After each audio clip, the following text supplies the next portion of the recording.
It's Tuesday the 25th. I'm Kevin Pereira, and Olivia is. Munn is actually out on assignment in Vegas. She's partying. Working at the old Spearmint. Picking up some tips. Not using her hands, gents. She's a pro. Join me once again to talk about Comic-Con, of course. The queen of comics, Miss Blair Butler. Hello. Hello. Thank you, Kevin. I'm good. I'm surviving the old Comic-Con, but I have to say we are live, and we are giving you the scoop on all the happenings at the old Comic-Con. So much went down at the convention center, from like the stars to the announcements, and we're going to fill you in on all of it. I thought, yeah, you know, we're going to do 2 hours from the convention floor. We had so much that it's literally spilt out of our fun content bucket bag onto the show. And stained the whole week. That was me, actually. I'm sorry about that. I missed. That was unfortunate. Yesterday, we talked about Spider-Man 3, and today we are yakking about Batman and Superman. More specifically, we are tackling the age-old question. If they fought each other, if they got down, old gentlemen's fisticuffs. Like a 30s pugilist. Assuming, I'll thwart you on the street, evildoer. No, who would win? That's what we went out. It's the battle of the century. I mean, for me, I think like Michael Keaton kind of ruined it. Because he was a little... totally take him out. He was... Wait, what? That is it. Whoa, it looks like Batman and Superman Clash here. of the Titans. Well, I saw them playing in the lobby earlier. They were going at it in Miss Pac-Man, going for the high score. But this is incredible. Look at this. They're really going at it. Come on, I'm taking Superman here. I don't know. Superman's suit is a little soggy. Someone's going to break their arm, actually. These aren't trained professionals. These are just show sappers in costumes. But come on, go for it. We're going to be here all hour if one of you doesn't wuss out. This is getting bad.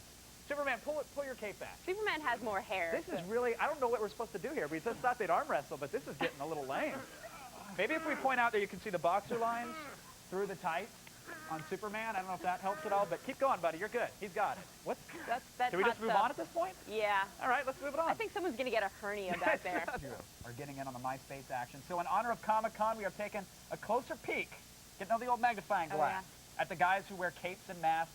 And we want to see what they have on their profile. So first up, the Dark Knight himself did pretty good at the arm wrestling. Yes. Mr. Batman. There he is. Brooding. Even his MySpace photo was emo. Yes. Three-quarter perspective, dimly lit. Many of his friends two-dimensional. Yes. And Robin's not in his top 8, though. What's the deal with that? You know, honestly, if my friend made me wear little green shorts and no pants to fight crime, that would bust up the friendship, I think. So that would do it. Is it Batman's choice what he wears, though? I'd like to think Robin is in total control of his wardrobe. Yeah, Robin just likes to feel the breeze. That's all he likes to let the boys free. Let it loose. Next up, we got Superman. Now, he's got a lot of powers. He's got super strength. Yeah. He's got super speed. He's got the ability to make a super boring movie. Oh, my God, it went on forever. But does he have what it takes to make a super MySpace page? Well, that's the question, and look at that. He got the color scheme down. Oh, yes, he's busting out the chest, the abs. Interesting profile, though. Like, what are some of his interests on the page? Cycling. I believe cycling, and also the X-Men movies. No. And look, and if you look at the smoke no, drink no. Superman is as boring as they get. He's really milquetoast for a guy who flies around. He's plain. That explains the movie, I guess. All right. And finally, you think that with the current environmental crisis that's going on, Captain Planet, he'd be far too busy to have a MySpace page or keep up to date with his buddies. Yeah, you'd think so. Well, there's a crazy worldwide heat wave, a new hurricane springs up every day, but no, that does not bother the good old Captain. No, he's updating constantly. Very much so. Look at his photo section. He's actually trying to still make some time with the ladies. Wow. And which look, apparently hasn't seen the Al Gore film. Quite the shiny midriff. Yeah, what is... Dude, Captain Planet, I'm sorry, he's just the weakest superhero of all. Like, he requires, like 6 preteen kids with mood rings to summon his powers. Like, that doesn't sound that impressive to me. No, no. And one of his, it like, sounds kind of integral creepy, pieces actually. is heart. Heart. Forget it. Enough bulletin belly, I'm sorry. Go to attackoftheshow.com for the links to what you just saw. And be sure to... What? Okay, now, arm wrestling was fine. This is just wrong. This is... Oh, man. Why are they emasculating my childhood heroes? Who knew Batman could be... Doesn't he have super speed? Shouldn't he be destroying them right now? You would think so. Right. Oh, man. Enough of that. Right now, folks, it's time to get tarred and feathered with the news of the hour. Here's Dame Layla Cayley. Dr. Gore finally rested from the Comic-Con madness. I have survived Comic-Con. And 25 cosplayers in a row, I hear. Exactly. Congrats. You have stamina, my friend. A very special woman in a Planet of the Apes outfit. Zira. You hope, by the way, you hope it was a very special woman in that outfit. True. Comic-Con Film Fest. This is a special DVD Tuesday here. What is the fest? Why is it so special? What's the big deal here? Well, it's called the Comic-Con International Independent Film Festival, right? Very prestigious sounding name. I mean, this is filmmakers from all over the world sending in their genre films. So right now we're actually looking at footage of the Zombie Prom premiere, which was one of the best of the fest. What's cool about this festival, it's not like, say, one of these pretentious film festivals like Sundance where you see movies about, documentaries about lesbian wheat farmers. None of that. These are movies about blood, guts, sci-fi. It's really also a place where development executives come from the studios to check out emerging new talent. I mean, you'll discover filmmakers there. So next year's Lesbian Wheat Farmer comes from a film that we see here. Potentially. Okay. Potentially. Well, let's start with some of the picks. You brought the best of the best. Right. Cream of the crop. Cream of the crop. Cock of the walk, if you will. The Futurist. The Futurist by Brad Winderbaum. A great little film that's where a guy goes to the future, becomes a superhero, but it's not exactly what it's cracked up to be. And it's also one of these things where, from a production design standpoint, this film was toe-in-toe with studio film. And this is what we're seeing a lot with these movies. Not just The Futurist, but a lot of these others, is with a home computer, you can now do all the effects that the big boys can do. Sure. You can make your completely blow out the color and have a completely blue film if you want. You can do that. You can do that if you can create Tatooine. You can do whatever. So, A Futurist was one of the best. Okay. All right. Next we have Amelia, the 5-year-old goth. Now, Amelia, the 5-year-old goth chick, is by Derek Flood. Digital, animated, really cute. It's also, to me, this is a line of toys waiting to happen. Oh, this is vinyl and a half. But they loaded up Maya and ran the Tim Burton plugin. Is that what happened here? Exactly, that's what they did. And, it shows, goth chicks getting younger and younger. It's a cute little short film. Too. A few minutes long, quick, short, fun to watch, and this is definitely a filmmaker to watch. Now, is this out now on DVD? Is it something we could get now, or is it coming out soon? No, no, not on DVD. You can certainly Google these films and find the filmmakers' So they're website, out there if you want to see. But they're out there. Check them out. Yeah. All right. Hero Tomorrow. Hero Tomorrow by Ted Sikora is about a guy who's a comic book fan who creates his own comic book hero, and then attempts his best to be like a real hero. But has no redeeming superpowers or qualities or anything. But the cool thing about this movie really is the design of this costume and how ambitious it was on such a low budget. They made this film in Ohio for dirt money. Sure. And what they did with no resources, it's great to see some of these filmmakers give them some real money and let's see what they can do. Right. If they can maybe come up with something like Captain Awesome. Captain Awesome. Assuming you have endless... The motion picture. Endless money bag. All right, pick of the show, though. What was the one that took it for you? Pick of the show, because I was on the jury, so I saw all the movies, was Vincent Marcello's Zombie Prom. Fantastic movie that's in the spirit of Grease. Yeah, I was like, Grease with zombies, they did that. It was called Grease 2, wasn't it? Yeah, well, it was. It was in a way. But no, it's like Grease, West Side Story, starring RuPaul, and it's say no more, RuPaul. Best of musicals, but also blood, guts, and gore. In fact, check out this clip. And for one young lady in particular, I recommend that you do what all good girls should do on their senior prom night. Stay home and study for the finals. Stay close!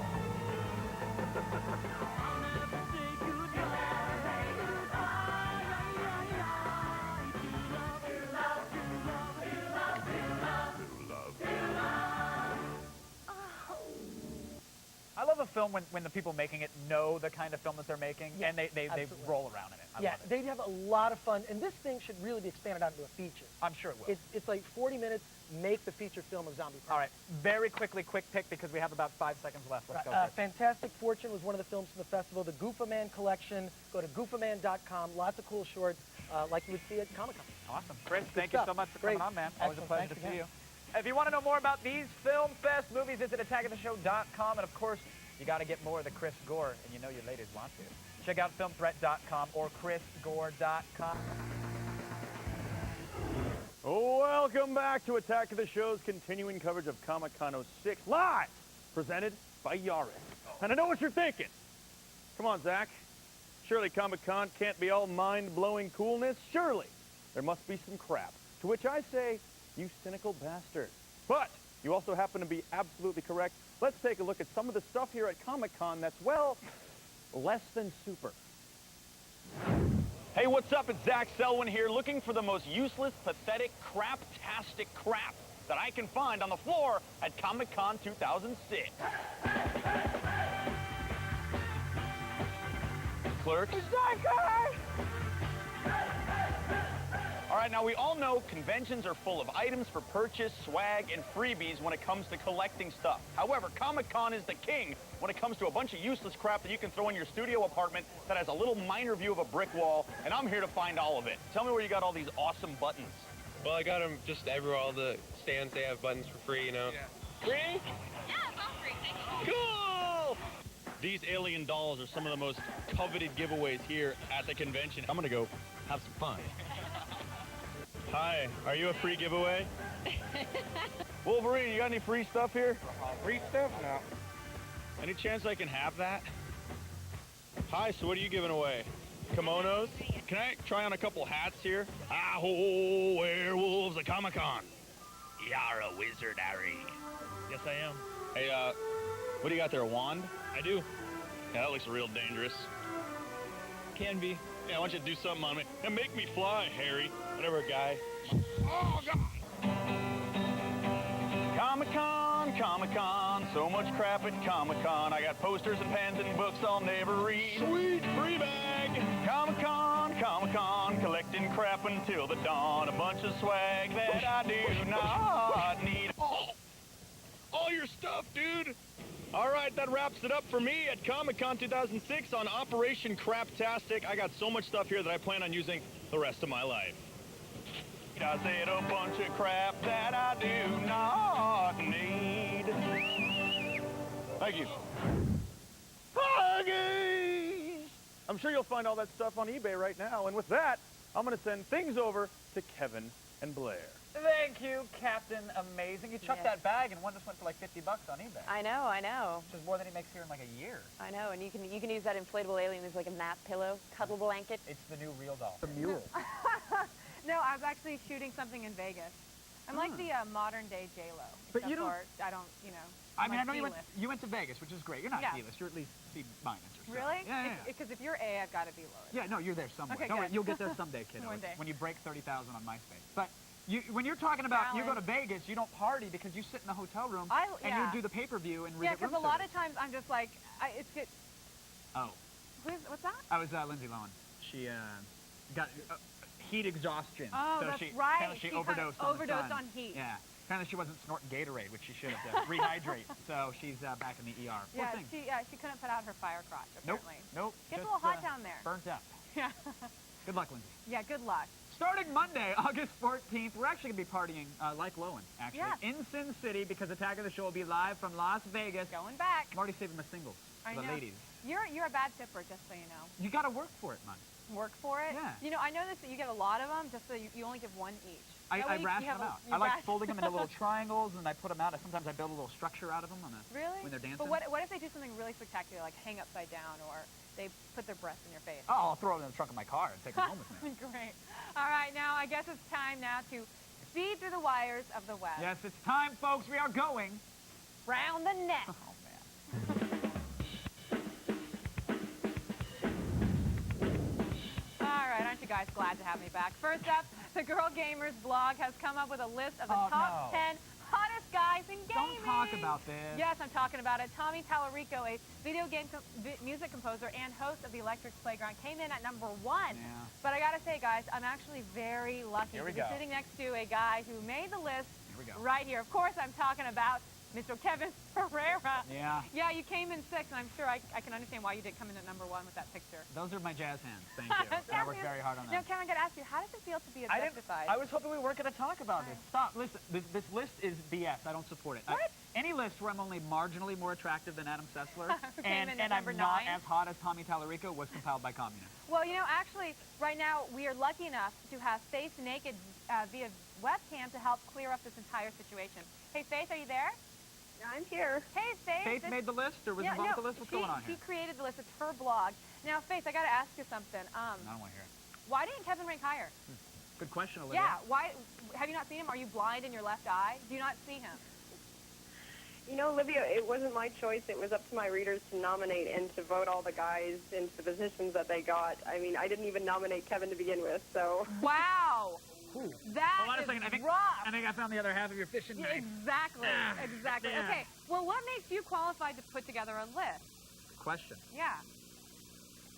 Well, I just decided that, there was way too many who's better looking, Morgan or Olivia Munn from Attack of the Show lists out there and polls that I decided that maybe it was about time that the girls got to start ranking all the guys in the I industry. like that. Girls need to rank guys more Yeah. often. But, I you know, totally agree find with some you, girls Faith. with some brains, an IQ higher of a houseplant, because I'm telling you, hottest guy in gaming right here. Yeah, I know. Do you not see End the of story. stunning eye? The End of story. Beautiful We're blue done. eyes. No, we're done here. We're moving on. Oh, okay, great. Sorry about that, Faith. Should have put him higher. He gets pissed off. On the bright side, Kevin, though, you did beat Adam Sessler, I who did. came in number 9.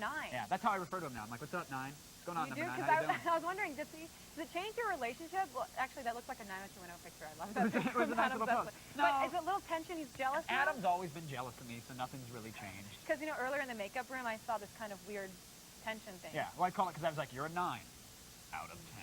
Wow. Which is a bad thing on this list, Yeah, because actually. it sounds good. Maury, he's like a 1 out of 10. Enough to of this you. stupid list. I don't know All why right. we're talking about it. Next up, Perez Hilton is one of the best and really the campiest sources for all of your breaking Hollywood gossip. And today, he delivers perhaps one of the most shocking Yes. stories ever. Brace yourself, ladies and gentlemen. I even have trouble talking about it. Lance Bass is gay.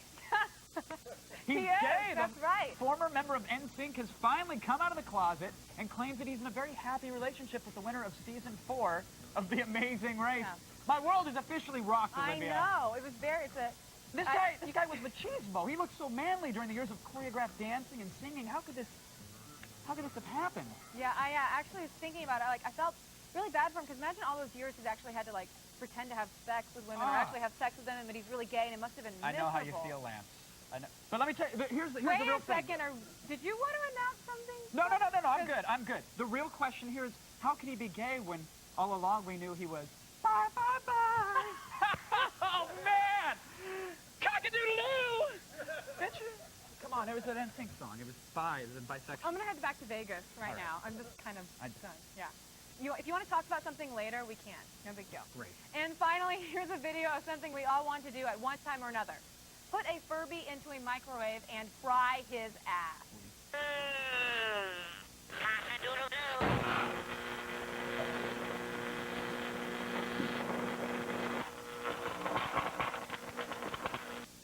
God! Did you hear? He Said poached my cock-a-doodle-doo. action. That's He sweet did. sauce. You know what's really sad is that, Ryan Seacrest has that secret's out, and it's Right, really right. cheesy, and it's a bad line, and it'll stick with him forever, and unfortunately now you've got cock-a-doodle-doo. It's done. When Furbies are saying it, it's already jumped the shark. Let's Yeah. see that again, though. It's sad because you hear him say it, It's more torture. and then he goes up in flames. And oddly enough, the microwave actually smells like Lindsay Lohan's dressing room. Oh! After, well, you get the curlies on fire, and it's gonna, Nice. it's The gonna smell good. curlies? But it sounds, you can hear him like crying, almost like when they unplugged Hal in 2001. You just, oh no, and then Yeah, it's really kind of a sad thing right now. up in flames. All right, well, and that's enough, Internet. A Furby's been harmed, and we don't want to get shot by PETA. Kevin's already wearing this No. nice Furby jacket, Yeah, which this is probably have 100%. paint thrown on it later. Go to attackoftheshow.com for the links to everything you just saw. We've done enough damage, folks. Time to redeem our journalistic integrity. We all know there's only one way to do that. It's not petting me. It's Layla Kaylee with the home. What company makes the best video game consoles? We know you love your games, so go and vote on our website. Makes the best video game consoles. Well, according to you guys, 40% of you thought it was Nintendo. Now, for someone I can always trust to add more fuel to any fire, my future baby daddy, Kevin Pereira. Oh, see those kicks. Ever since video games emerged. Joining us from a snowy hilltop in Tibet, my good friend and gaming expert, Sean Baby. What's up, Pereira? What's going on, buddy? It's so cold in Tibet. But Breathe I'm on your beating the hand. heat. Breathe on your hand. In L.A., editorial coordinator from tipsandtricks.com, Abby Heppy is here, and in the G4 Studios X-Play host, and 2 less attractive than me, 3 actually, I think. Adam Sessler is here. Hello, number 6. Ah, good to see you, number 9. All right, let's get this debate started. Thank you for joining us, folks, in the loop. Sean, if you can brave the icy chill for 1 second. You've owned pretty much every console there is to own. Of course, you must have a favorite from along the way. What is it and why? I'm going to say Game Boy Advance. It has great exclusive games like Advance Wars and Mega Man Battle Network 3, and all the greatest hits from Nintendo and Super Nintendo, like Super Mario Bros. 3, River City Ransom, Legend of Zelda, Link to the Past.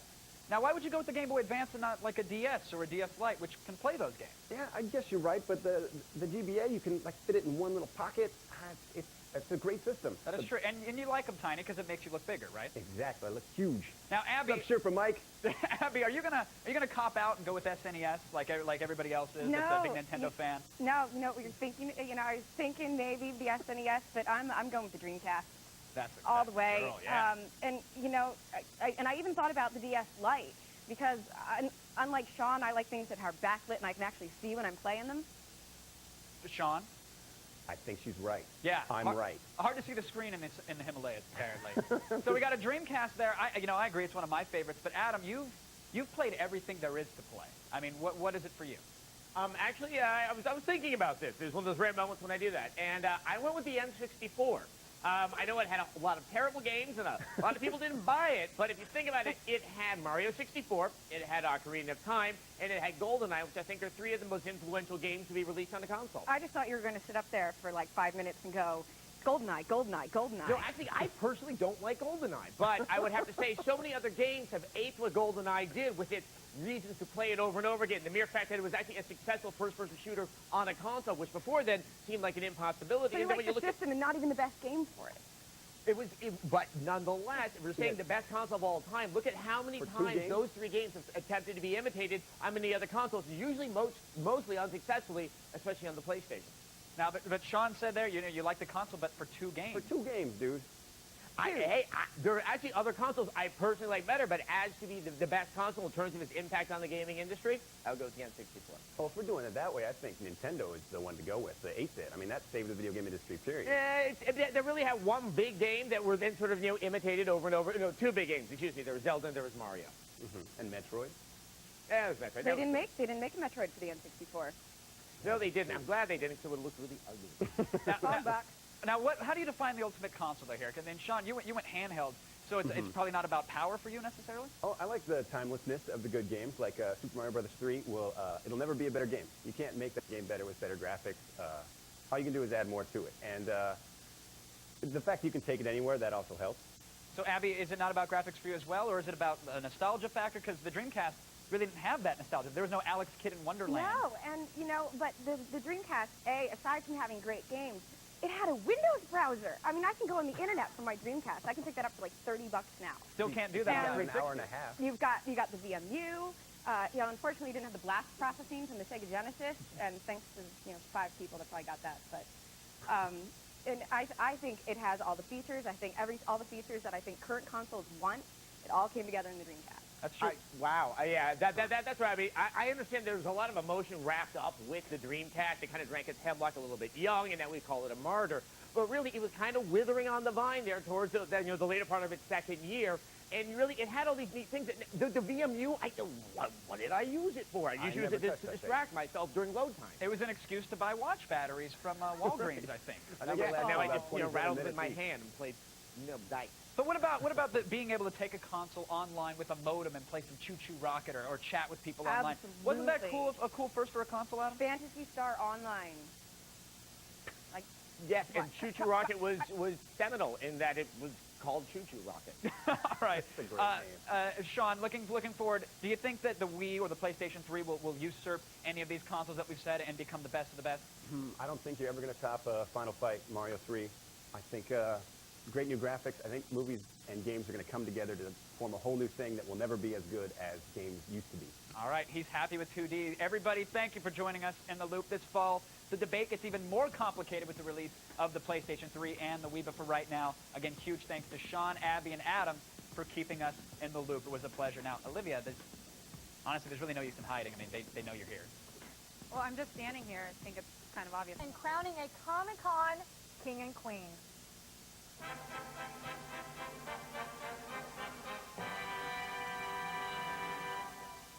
I was hoping you were going to get me a corsage.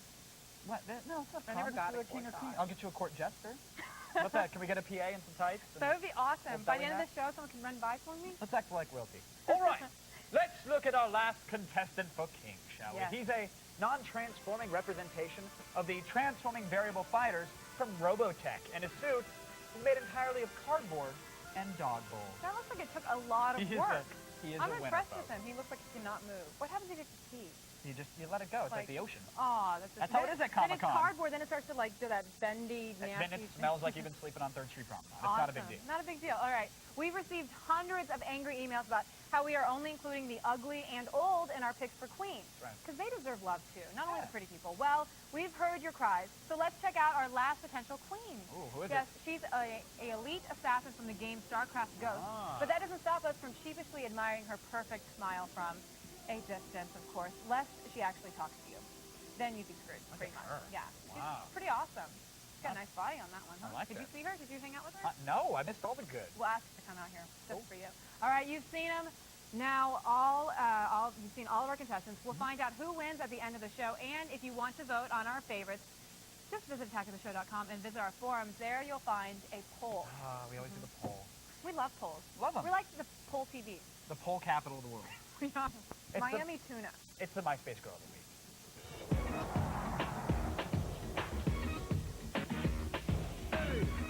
Joining us today is the MySpace Girl Cosplayer of the Week. Yeah. Last week, Morgan, otherwise known as Momo. 10 and 2, like the racing wheel. 10 at 2, a 2 at 10. Something like that. Momo, what's the costume here? It's fantastic. Thank you. I figured I'd wear the one that was most recognizable on the front page. Well, yeah. What else do you like to dress up in? You got like a little Swedish maid outfit or Oh, I anything love like I that? don't have one of those. Santa's little helper? Yeah? You want to be a No. furry or a plushie with me sometime? No, it's usually anime characters. Oh, I've done nice. a few comic book characters as well. Cool. Well, you're going to help us judge some of the MySpace Girls of the Week, aren't you? Mm-hmm. Cool. Let's get into it. All right, today, in the spirit of Miami Vice opening this Friday, we thought we'd bring you like a special treat, the girls of Miami. Bienvenidos a Miami. Take it away, Zach. All right, first up, we got my girl, Tegan. She's from Miami Beach, Florida. She's likes 21. the Look at Tegan, dude. Her quote is, no panty lines. Why? No panties. Oh, no problem. Tegan, I'm leaking over here. Hello. You're a Gemini. You only read picture books. I'm totally fine with that. You love watching animals fight each other on Animal Planet. Me too.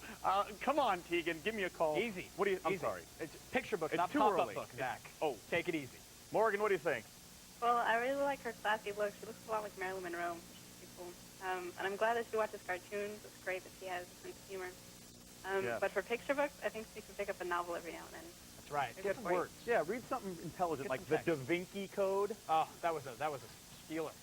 Next, we have Francesca, location, of course, Miami, Florida. She's 26, quote, C-E-S-C-A.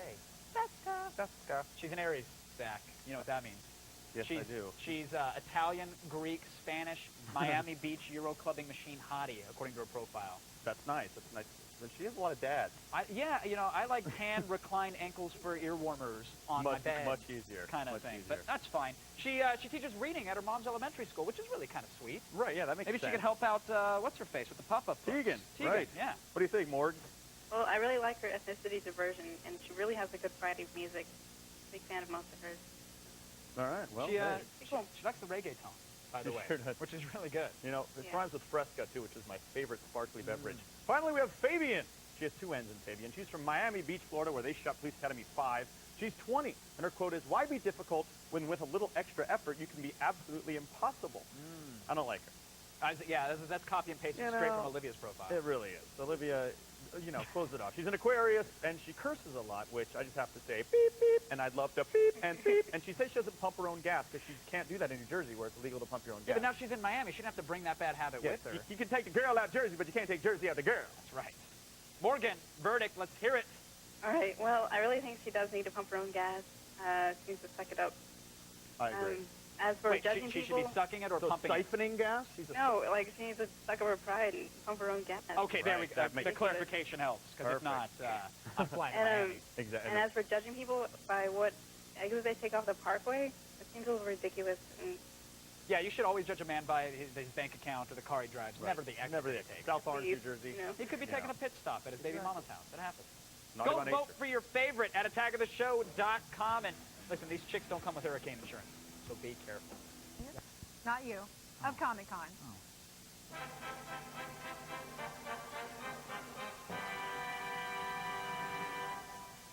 Who will it be from Ming the Merciless? Merciful? Something. To the hot space lady. You fell in love with them, and now here they are, the king and queen of Comic-Con. You're all that I believe.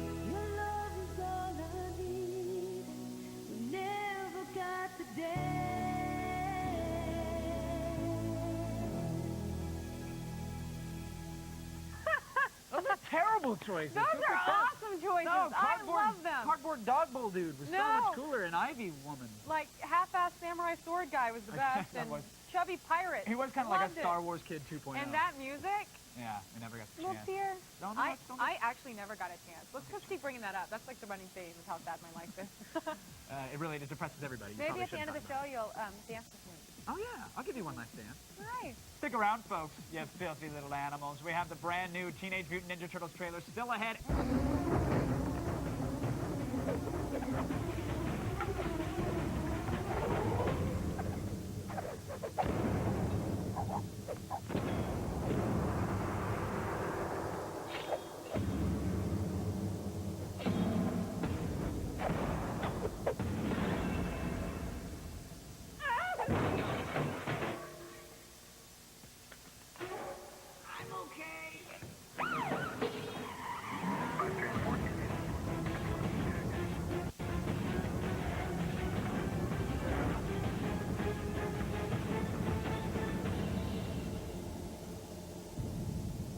Awesome.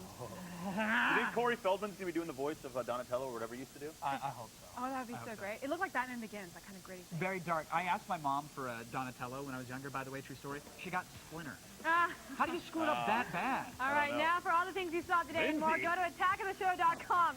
Hey, leave Lindsay alone. She's dehydrated. And To enjoy marijuana. You're not going to believe this one, and it's all coming up later on in the feed. But first, back to the couch. Thank you, Layla. Right now, we're going to check in with Zach Selwyn, who's hanging out with... You hanging out at the pool? Is that Nicole Richie? That's my girl, Kevin. You know how we do it. We're just sitting here chilling, living the old simple life, talking crap about Paris. She's got crabs, by the way. You want a bone? That's not confirmed, by the way. Wow, that is not confirmed. That is... Oh. What a Sorry, fatty, by the Yeah, way. she needs to lose a couple pounds. Wait, so let me get this She's right. looking a little chubby. She is a little bit. Zach, are you dating Nicole Richie? I think or I see a something? baby Like, bump. what? Well, this might be a demonstration of that question. Oh, wow. Okay, Yeah. awkward. He actually grabbed under the simple life, breastplate, baby? which is... It's like the ribs, actually. Yeah. Want me to sing I all don't night enjoy long? that. Want me to Just sing stay away Dancing from on the a Ceiling skull. like Daddy? Okay. Huh? Sorry. That's Don't really get jealous, uncomfortable. Mon. Look, later I'll be joining you when we have an orgy in your... In the genre of stolen ideas, this film maybe ranks at the top of the thievery list, but I'll tell you what, this B movie actually might work. Ow! Sorry. Here's a trailer to Snakes on a Train. The Southwest Express heads towards Los Angeles, loaded with 100 passengers and 1,000 angry, venomous snakes.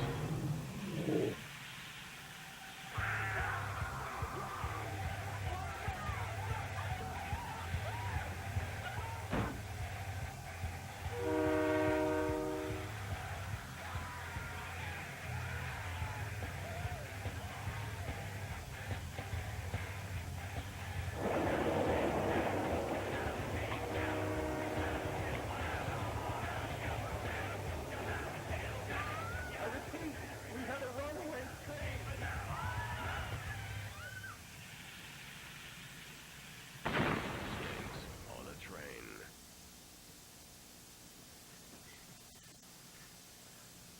There are snakes on our train car. Oh! Did you see that at the end? Woo! Snake Giant on a Train. snake eating the train? That's Now hot. for all the things you saw today and more, go to attackoftheshow.com. Crazy Adam here. Crazy Adam's Discount Warehouse in Import Emporium. Southern California's video game paradise. We have the most helpful, friendly staff you'll find anywhere. But don't take my word for it. Yeah, I bought a game from here, but when I got home, there's no disc inside. It's just full of sand. And when I went in to complain, Adam threw an ashtray at my head. Another satisfied customer. But come on down and check out these crazy deals this week. Halo, Fatal Fatality, Remington Steel, the game, Yellow Pie Man, Hanukkah, an interactive experience. And check out our import game of the week, Heavy Metal Thunder. Heavy Metal Thunder! Ah, yes. Heavy Metal Thunder. The year is 2098 AD, and Japan is dominated by a hugely popular new trend, extreme robot arena fighting. We follow the story story of a young man named Denki who's enjoying a snow cone with friends when, well, this happens. Happy birthday to you. Yes, that's the real-life lead singer of a Japanese speed metal band named the Sex Machine Gun. He magically appears to give you your very own fighting robot. Fight to the end! Your goal is to train with a sushi chef and fight your way to ultimately become King of the Ring. Round. When you finally get control, it plays a lot like rock, paper, scissors. Except in this game, it's actually block, attack, grapple. But enough about the gameplay. Let's go back to the whacked-out cutscenes. I mean, what the hell is going on here? Or what about here? Or what about... Okay, forget it. We do know that our favorite part is the arena's energetic announcer and his partner, a talking lemon. Heavy Metal Thunder! Seriously, these two make Adam and I look dignified. Heavy Metal Thunder Heavy Metal Thunder! may not have a strong plot. Nice to meet you! Or deep fighting mechanics. But we have to admit that there's something beautiful about all this gaudy mayhem. Besides, the game has a talking lemon. It's hard to argue with that. And that does it for this hard-rocking installment of Crazy Adam's Import Games. Until next time, metalheads. Crazy, crazy, crazy Adam. Crazy, crazy, crazy, crazy, crazy Adam. Too crazy!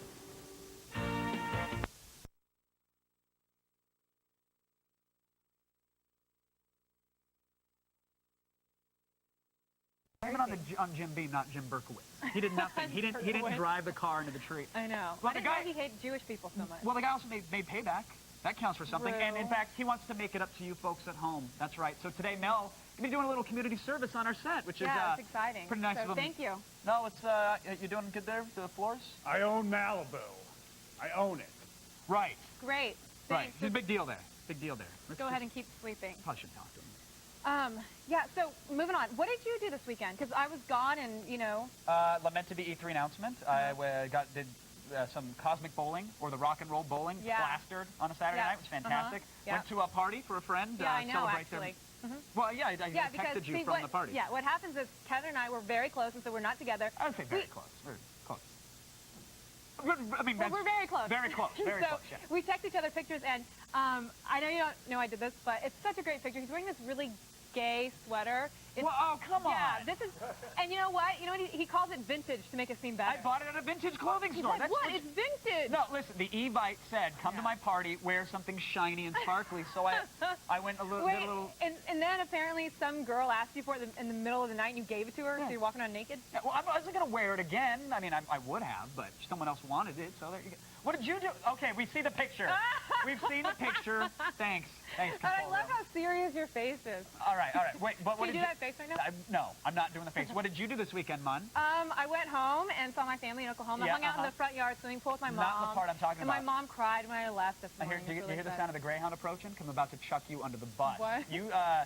Let's just do it. No, you sent me a picture of yourself at the gynecologist. No, This seriously. is important because I said, I'm at a party, I'm hanging out. What'd you do? She was like, I got checked up this weekend. I was like, the story is that Kevin, when I left, he said, what are you going to get in the stirrups this weekend? I'm like, get the oil change. So I go home and get my oil change. I go back to Oklahoma. 30,000 miles. Send me a picture as friends. I'm like, hey, I'll take a picture of me in the stirrups. Here it is. Can someone take this phone? Seriously, No. Here, Kevin. please.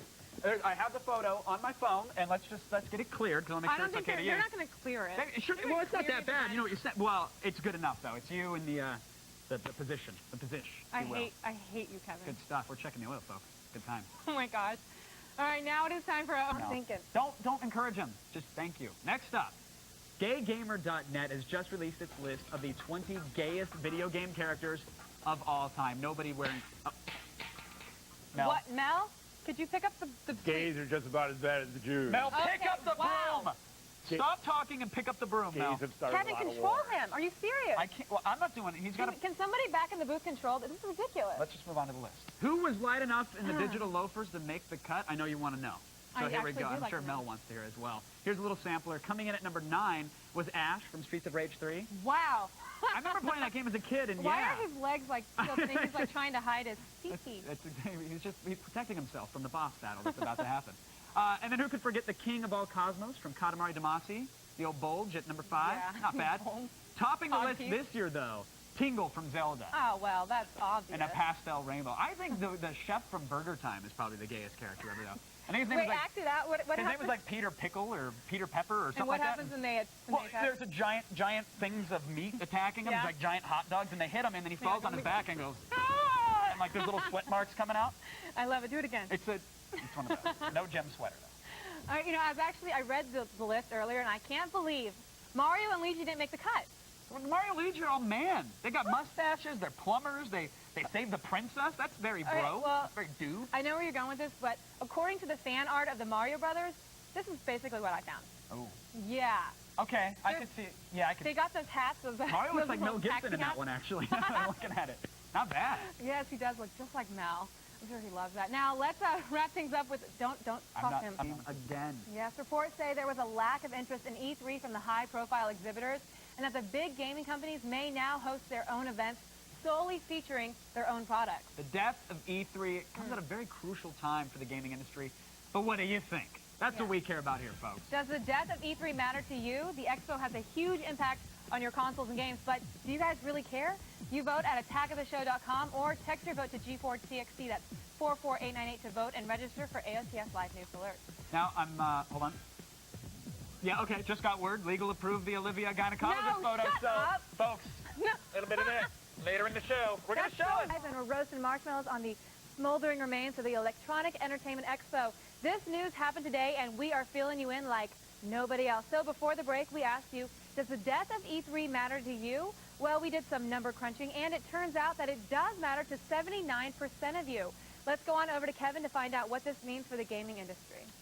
Thank you, Miss Munn. Now, when E3 launched in 1995, the show started out as a forum for game developers to really exhibit their upcoming titles to the industry. But quickly, it turned into a showcase of smoke and mirrors and latex and partially covered breasts. Now, with today's announcement, it seems like it could actually be reduced to a conference room at a Ramada Inn with a PowerPoint presentation. Is this really the case, though?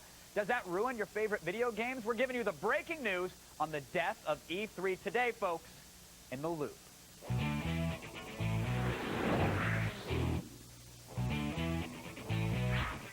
Joining us via satellite to help us make sense of all the E3 madness from the G4 studios, the gentlest man I know, Adam Sessler. Soft hands. From San Francisco, editor-in-chief for Electronic Gaming Monthly, Dan Shu, and also from Los Angeles, Per Schneider, vice president of editorial content for IGN.com. Gentlemen, welcome to The Loop. Adam, I saw you pouring a 40 at your cube this morning. Yes. Is that in honor of the death now of E3? Is E3 dead as we know it? As we know it, yeah, you can stick a fork in it. It almost had to happen. There have been rumblings about this for about 3 years, and I think the thing is because there have been rumblings for 3 years, no one took it seriously, and boom, it happened. I mean, I've just been reading like some of the figures of what these companies actually had to pay out to be at E3. The floor space alone for the big guys was like $12 million, and all of them are going through this massive transition where they're losing money because the research and development on the new consoles, and you know, $50 million of marketing should probably go into television advertising for them rather than this big smoke and mirrors, as you put it, there at the trade show. But I think what's going to come out of it may actually be better. All right, well, so Dan, you know, Adam's saying the writing's been on the wall for a while. You know, I heard that it was pretty much EA and Sony that have said, look, we don't really care to support this thing anymore. Does that echo the sentiments of other companies, or were they the reason for this push? Do you have any info on that? Well, we heard a lot of rumblings from EA over the past few years about pulling out, and it's not really a matter of they're unhappy with the show. It's just it's like what Adam said. It's if they could spend the money more wisely somewhere else, you know. Because I mean, really, you're meeting the same. You can meet the same people elsewhere. EA can create their own event and have everyone come in and check out the games. I think what this really, the only people this might really affect is the ESA itself, which makes a lot of money from the show, and also the raw tonnage of sweaty fanboy nerds they have to fight with. Right. Yep, well, I'm not missing that. No, speaking about the sweaty fanboy nerds, Per, what does this mean for those guys? What does it mean for every kid with a GeoCities/Gamers Extreme Zone web account who wants to show up and check out the games? Are they still going to get the new games, the cool announcements, the exclusive trailers? Hold on a second. I think I'm crying, man. Is that a tear of joy? Or? E3 is dead, really? Can it be true? This is amazing. Honestly, the event just got away from everybody. It was cool in the beginning, then it got so huge, and it turned into this Disneyland with a barbed wire around it, where really the gamers were supposed to get in it, but they couldn't. And then the gamers took everything into their own hands, and they registered GeoCities addresses and made websites and magazines and went in. They let in some TV people as well, I think. But now, Adam, what about the rest of the fans? What about the people who aren't lying, about to get into the show? They just want to read the coverage. They want the big announcements. They want this one tentpole event to look forward, to every year. Are they affected by this? No, I don't think so. And I think in the long run, they'll start to realize there may be a big benefit from this. There is an artificial date that's set for E3, and then all these developers have to race to try to get something that's showable ready by that time. And I think that's had a major impact on why we get a glut of games at the end of the year, and then like the summer that we have right now, where there's nothing, and I end up having to play Chrome Hounds, which is a miserable thing to have to go through. That's exactly right. And the problem was that a lot of the titles we got to see were just visuals. It wasn't that the gameplay was refined in any way. You're looking at this demo, oftentimes not playable, and you know that's not the game you're going to play at the end of the year. I mean, really, if you think about it, Sony, I bet they say this after their dismal performance at this year's E3. I bet they're saying, wow, what if we waited 3 months, we had the hardware a little bit more, shored up, and we had the developers a little bit more in tune with what they were going to be doing with the games, and we owned our own messaging because it was our own event, they might not be in the situation that they're in right now. Dan, do you agree with that? Do you think developers are happy? I think E3 is a little bit too early for most people. Developers have this artificial deadline, and what we see isn't necessarily representative of what we're going to play in the end. A lot of times, we go into E3, we see some crappy little demo, and we're like, oh, you know what, this game sucks. We kind of dismiss it and find out later, hey, it's actually pretty good. And the same thing in reverse happens. So, it's not a bad thing to see this downplayed a little bit more focused. Just they're going to invite specific invited guests, such as some media buyers, media people, retailers, and so on. But so no more sweaty breaths and light and pounding Euro techno music, though. And that, to me, that was the essence that was E3. Now, Perry, is this like Hollywood canceling the Oscars, though? Is that to this level? Because people online, a lot of gamers are freaking out. They're saying that this is the end of the industry, clearly. I think for the consumer, it is definitely a big shock. This was the one big gaming event that really, everybody went to LA for this 1 week, and everybody suffered and everybody partied, too. And for it to be gone is weird. I don't think you can ever get that same level of excitement that you got when all these games are announced at the same time. That's true. But it's not really a consumer event, though. Right. It's really it's meant more for retailers, for the press. But the consumers can still get excited about the event, and I think that's an interesting point. And Adam, how do you feel about the calendar of announcements for the rest of the year? Because it seemed that everybody could look forward to one big event with a ton of new secrets, unveilings, announcements, etc. Has the calendar been shaken up? It is going to be peppered throughout the year? I think so, and that's what I'm looking forward to. I don't like everything happening at one time because you really can't figure out what you can't tell the forest from the trees when that happens. And there's really good games that might not be as high profile that get lost in all the pomp and circumstance from the major players. Absolutely. And now it can be parceled out throughout the year. So maybe next year we'll have something to talk about during the summer rather than me having to play Chrome Hound. Well, that was the big thing, that the companies actually came to visit us before E3, and they showed us all these games, and some of them really, really not in any way showable. And then we had to wait on the news. We had to sit there the whole month of April. Our traffic goes down the tubes, and it's pretty bad. And then May, we got this giant spike that costs everybody a lot of money. So. All right, well, we'll see how it all plays out over the rest of the year. Of course, TGS coming up in September now, and we're going to have the most comprehensive coverage around. So all eyes are now on the Tokyo Game Show, I believe. Thanks to our guests, Adam, Dan, and John, for joining us at the digital water cooler and keeping us in the loop. It was a pleasure, guys. Right now, Olivia, she's got several good reasons why you should actually stick around. Video on the interweb, the one in which a tot goes spastic on Christmas morning when he finds that Santa Claus left him a soon-to-be obsolete gaming system. Here's a memory refresh. Oh, sweet.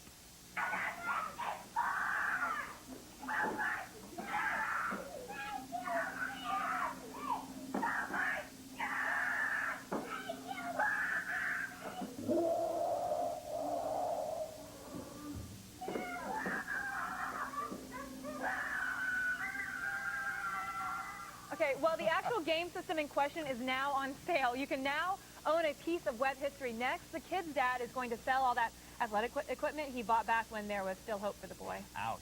Yeah, only $163 and 24 bids. There he is now, too. Oh, wow. What a looker. All right, Tori Spelling is selling the clothes off her back, literally.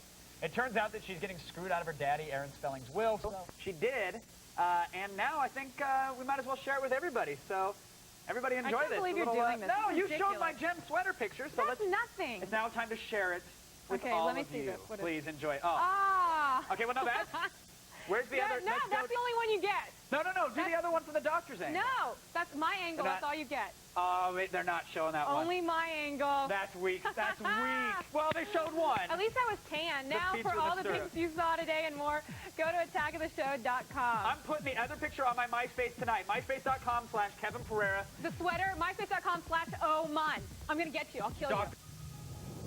We have hundreds of live snakes slithering around the studio. Oh, it is- ideas on paper look so much better. I know. It's dangerous. Our lives could be at risk. They are at risk, but we're trying to make good TV, and maybe if Kevin dies, we'll make it on YouTube. I'm not quite sure. I'll be a web classic. Maybe Oh my my life's dream goodness. is to be a Daily Nuts Goodness. clip. Look at this stuff.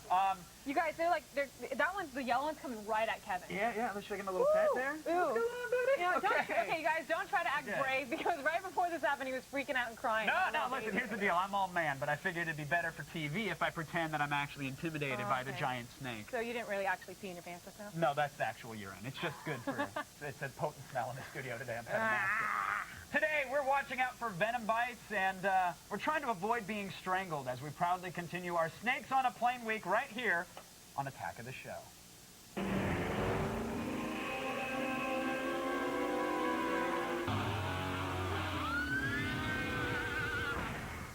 Yeah, I got to admit, I am kind of afraid of these guys here. Yeah, I'm actually going to try to pick up one and put one in your face. Are you? Let's not do that. That's not a good idea. Here, what if I get you No, that? No? seriously, stop. What? No, see, it's not a good idea, is it? Even when it's rubber. Okay. No, this is not, why are you doing this? Why would you even do this? People, and the first question they ask is, people come up, oh, are they poisonous? No, it might not be poisonous, Mun, but it can still bite. It can still bite. Okay. All right, that's great. Coming up later, though, one of us is actually going to be buried in Snakes Alive. I don't know if you knew that. Wait, what? Yeah, no, we're going to do it. I think we'll play a match of rock, paper, scissors. Whoever loses gets buried in snakes. Okay, so you're going to be buried in snakes by the end of the show, because I'm not losing. Oh, yeah. I'm queen of rock, paper, scissors, Well, just so you know. bring it. All right, well, while we try not to die here, it is time now to open our Blank, a site where viewers make their very own movies that have to involve an animal on a mode of transportation. I think it's like a big furry fetish site. I haven't Yeah. quite figured it out, but apparently it was also a film contest. So here's a peek at Lions on a Bus. And, of course, every entry has to have the famous line, you know, get these mother effing blanks off this mother effing blank. All right, here's a look at our favorite moments from the site's very first entry, Lions on a Bus. We got motherfucking lions on the motherfucking bus! Okay, that was pretty straightforward. I mean, Yeah. furry lion on a bus, a Yeah. guy screaming, that didn't really do it for Okay. me. No, it didn't really do it for me Up either. the prop budget. Next up, though, now this might sound impossible, but kangaroos on a jet ski, that's a serious problem, man. Yeah, but I heard kangaroos don't know how to swim, so couldn't you just knock off the roo off the jet ski? Listen, it's a real issue, and it's not that easy to take out the roo. I don't know if you've ever been in a battle with one, No. especially on a ski-doo. Take a look for yourself. Behind you! It's a kangaroo! See, even with floaties, you can take the kangaroo down. You just got to put sand in the pouch or He's, rocks. Oh wait, look, he says goodbye. He's a very talented kangaroo. The Terminator 2 Wait, hand. what as would it goes in what the would you lava. do if there's a kangaroo on your sea-doo? How would you knock him off? That's what I'm saying. Rocks or sand in the pouch. And Weight that them just down. weigh 'em down? And then throw them in and pop the floaty. Clever. This boy is so clever. Now, some of these vary wildly in quality. Check out these supremely low-budget ducks on a hovercraft. Yeah, this is, I think those are bagels. I'm not sure. I think the actors are actually made out of bagels on that one. Yeah, these guys actually spared no expense. Sad. Take a look at how they were able to accurately portray Samuel L. Jackson's character. Oh, can't wait. It's mother ducks on this mother hovercraft! Dumbass crackers! Yeah. That was embarrassing. That was embarrassing. I'm bad. sorry we aired that. Yeah, me Sorry. too. This one's actually a little more professional, okay? It's bees on a motorcycle, and we're talking not just bees on a motorcycle. We got an elaborate storyline. We got evil villains. They even hired real actors for this one. Oh, yeah, the chase scene is by far the best part. Yeah, take a look at it. What? There are bees on this motorcycle. Oh, must have used their beaks to protect the medicine. Mun, stop playing with the snakes, Mun. Okay. And finally, for only one reason, Rhinos on a School Bus has to be the best film posted so far. I actually know. This is my personal favorite. Yeah, it looks pretty harmless, but wait till you see this. Can I put my toys on your bus? No! Rhino, only you get you on that bus.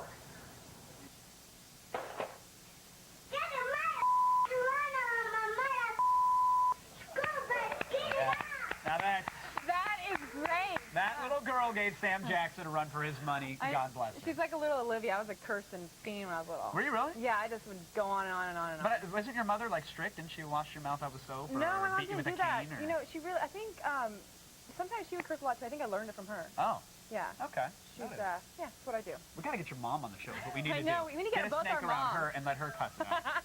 Okay, everyone, we'll think about that. Be sure to visit blanksonablank.com to register your very own animal transportation video. Yes, and after you've registered for your short film, visit attackoftheshow.com for the links to everything that we just... We want to know what you guys think. It's time for today's Loop poll question. What was the summer's biggest disappointment? Vote at our website, attackoftheshow.com, or to Attack of the Show. We are live and we're watching you. That's right. The cameras are going the other way, and I don't know if you knew that, but anyways, before the break, we asked you which movie you thought was this summer's biggest disappointment. Well, according to our own bean counters, 40% of you thought that Superman Returns was this summer's kryptonite. I agree. Now, here to show you... Of course. I understand that you work for Activision as well. What do you do for them? Production coordinator. Nice. Do you do any other uber nerd activities?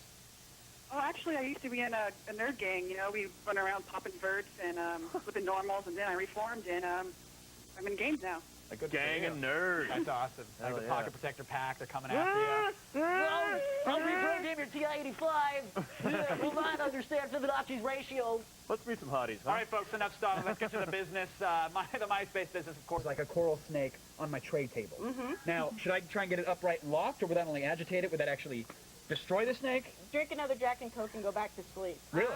Is it better to play dead around a snake if you happen to wake up and with the face coral one? snakes, pretty much all they're going to do is if you try and brush them off you, they might try and attack you. So just, hopefully they'll go on their own. Tray table stays down. Exactly. Got it. Could I potentially use my seat cushion to defend me from a cobra? Absolutely. Anything between you and a snake is a good thing. They couldn't strike through it or No. pierce through it? That would be pretty amazing. That'd be pretty incredible. Now, should we be worried about like terrorists getting ideas from snakes on a plane? Could you sneak one in a bag, or would it show up in an X-ray machine? It is going to show up in on an X-ray, and it is highly improbable that this would actually happen. But you could wear them in like one of those fanny packs, because there's not metal in here. No. There's no metal. No, but they'll actually push through the zipper sometimes. See, there you go. They'll find the loopholes. They are quite good at that. Yes, it's improbable that would happen, but it would be awesome if it really did. I just want to clarify to the audience at home. All right, if you Marissa, guys, thank you very much. Thank you so much, Marissa. Yeah. If you guys want snakes at your birthday party or bar mitzvah, check out reptilerentals.com.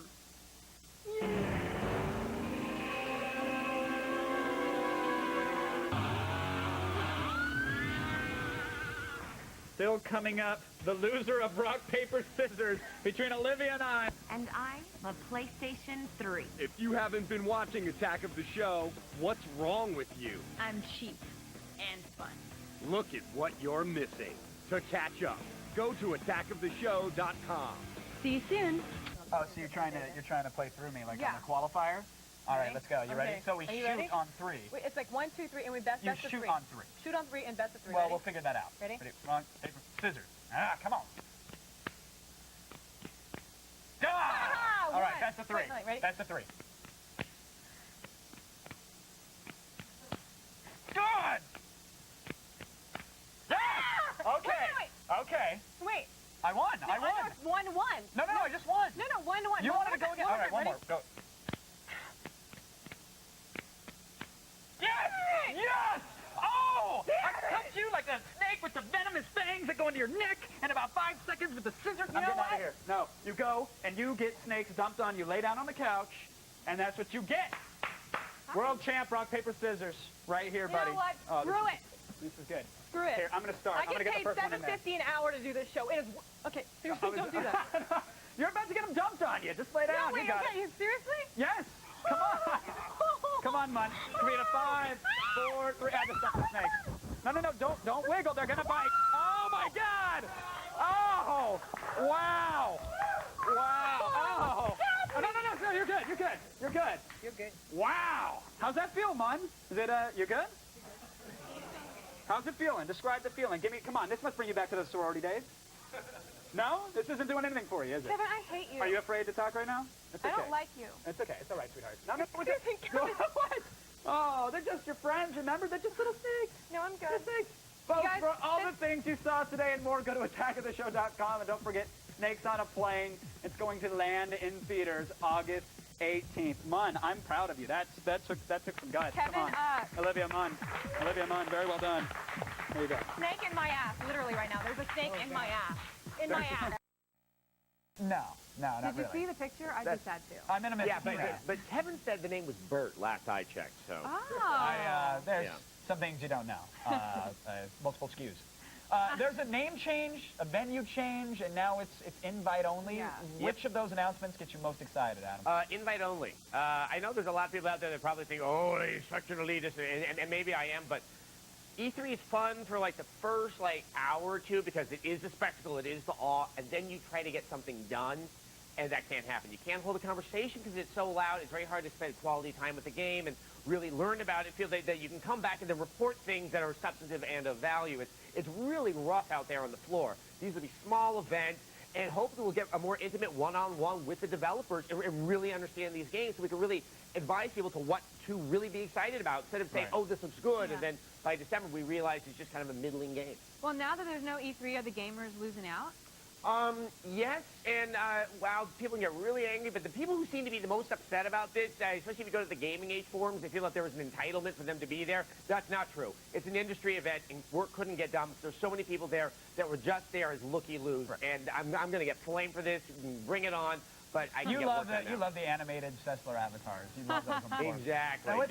Now, the gist though is now it's in July. It's at like a Holiday Inn. What are the? Do we know any specifics other than the fact that we don't know the hotels. This is the one thing that they said it'll be in 2 hotels. I'm assuming it's in downtown Los Angeles. I believe it has to be in L.A. I mean, the Bonaventure maybe. I have no idea. I don't know a hotel big enough to really handle what I assume all the publishers that'll be in attendance, unless the big players, EA, Microsoft, Sony, and Nintendo, actually hold completely separate events that might not even be during that week. Have you spoken with any of those developers? Like, what's their take on any of this? I have put calls in. I have spoken to people on the phone. Pretty much no one's saying anything. I can't tell if some publishers were surprised about this, but more or less, everyone's waiting for someone else to say something, and then they'll say something. So it's more or less, it's just kind of a blink contest. Who do you think's going to talk first? I don't know. That's actually an excellent question. I'm assuming one of the big guys, EA, Sony, Microsoft, since I believe these are the guys that are kind of behind this whole thing happening in the first place. I think Dave Jaffee and Cliffy will get drunk, and they'll just start spewing all over their blogs, and we'll get all the inside. I got a special bottle of tequila just for that. Adam, thank you so much, man. We always appreciate Adam. you come on. And of course, we're going to continue to follow this story as it develops. Lots of big stuff going on with the E-Trade. Definitely. Now it is time to open our edition of the morning paper or magazine or booklet or pamphlet. Some sort of periodical. Something. If you will. Let's go, folks, around the net.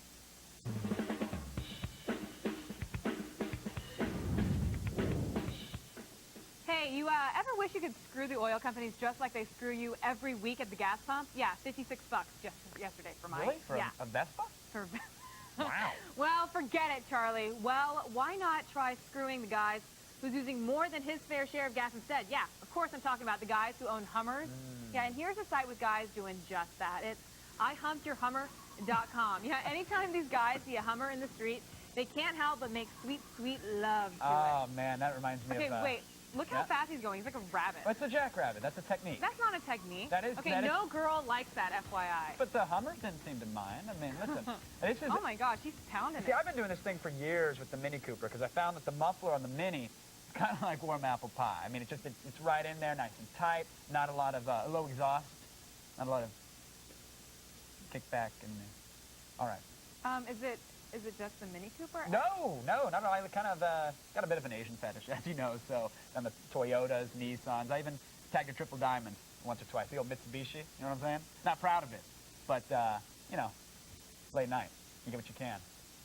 Next up, let's face it, boys and girls, e-cards, kind of lame. It's always the same I old hate e-cards. picture of a cat, little kitty cat hanging from a tree or a flower. Something stupid. Yeah, people just send them right to their junk mail folder. I mean, that's all they're really good for. Well, one site is attempting to change all of that, so let's take a look at some of their cards. How about this one here? Our love is forever.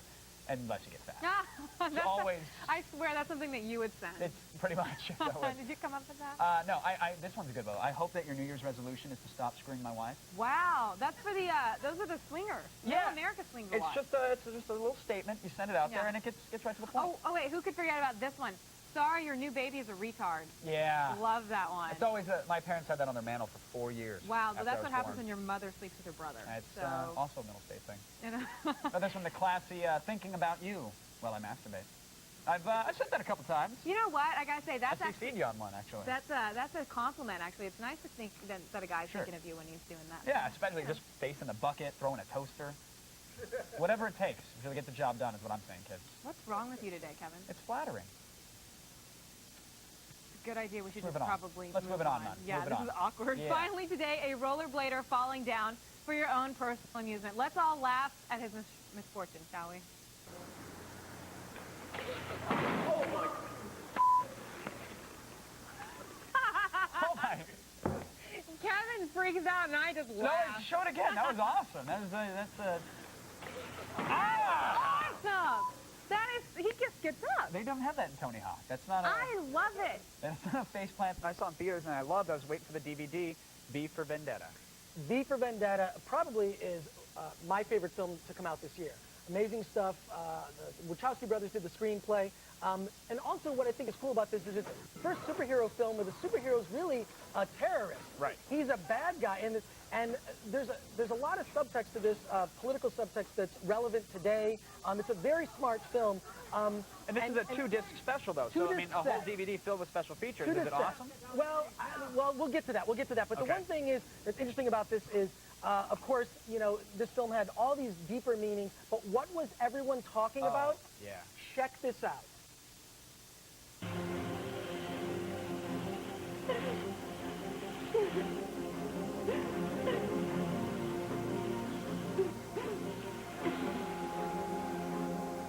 I love it. So this film is very political and What? That smart. was hot. My buddy was, my buddy's like, dude, you got to go see it. You're gonna see Natalie Portman shaved. I'm like, dude, that was 11:50. That's not what I was expecting. Yeah, Google Not what I shaved wanted. Natalie Portman. Yeah. Maybe you'll find something more You'll get interesting my blog, than actually. that I scene. photoshopped the good stuff. Exactly. But as for special features, this is what's confusing about it. In fact, I was at Best Buy today checking out. There's a single disc version. There's the double disc version, which I saw. And then there's the double disc, which they charge you. 3 different releases? Yes, 3 different releases. And I'm standing around a bunch of guys just as confused as I am. So here's the $35 version, which I bought, in which you get collectible. I'm not making this up. You get collectible posters. Wait, no, hold on. Posters. So Those are postcards, not posters. no, they say posters on the packaging. If you're a mouse, this is a poster. And then you get... And if you're a cat, you've got a life-size the mask, Guy right? Fawkes mask. Which I'm just going to put it on for a sec. Wait, I can't get around it. That's What if you're a Chihuahua? Paris Hilton's Chihuahua could wear this. All right. No other human So could what's wear the it. verdict on the 2-disc set? Stay away from the cheesy collector's thing. But Don't spend your $35. The 2-disc set is a buy. I mean, there's no commentary on it, the kind of things that I like to look for, but it is one of the best films of the year. Definitely worth picking All up, right. but you don't need this other crap. Noted, Chris. Thank you so much for coming on. As always, thanks for the good stuff. Oh, Carnival Season 2, by the way, from LucasArts. It's not actual gameplay. It's pre-rendered video, but it's designed to showcase the possibilities of the Star Wars universe in a next-gen scenario. High def, nonetheless. So the footage, it was actually only intended for LucasArts employees, and it was shown behind closed doors at E3. But right now, Attack of the Show, Olivia and I, this little blinking eye, we're showing it to you.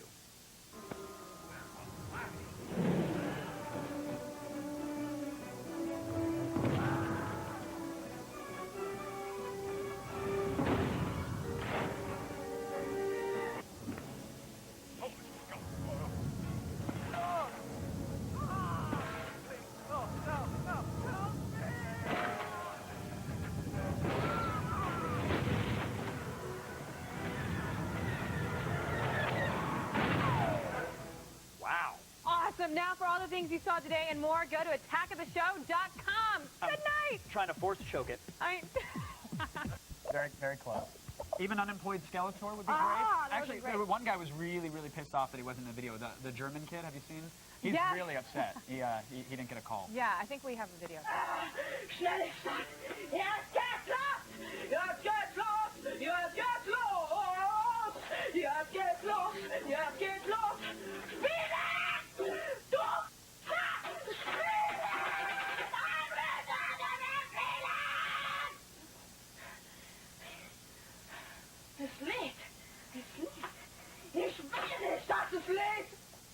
All right. I know. Hollywood is a bitch, and you have to get used to rejection. You do. You know, you go out all the time. No, it parents happens. have to get used to swinging the wiffle bat in that case. You should have 'cause just hit 'em. No kid pounds a keyboard like that in my house. All right. That's good. All right, we are live, and we're talking Star Trek versus Star Wars. Before the break, we asked you if you thought the Enterprise could take on a Star Destroyer in battle. Well, according to our clone accounting staff, 63% of you said a Star Destroyer would surely take down the Enterprise. Now, here's a product of a mixed marriage between Spock and an Ewok. Kevin Pereira, I hope you don't have any welts, because... No, I'm good. I'm good. And he doesn't have his job anymore. Sorry, Brian. If you're like us here at Attack of the Show and you're losing sleep over whether the Borg are better than Boba Fett or why the Force puts any silly Vulcan nerve pinch to shame, then you'll be pleased to know that we've assembled a panel of experts in all things Star to finally determine once and for all which is better, Star Trek or Star Wars. Beam up, folks. It's time for the loop.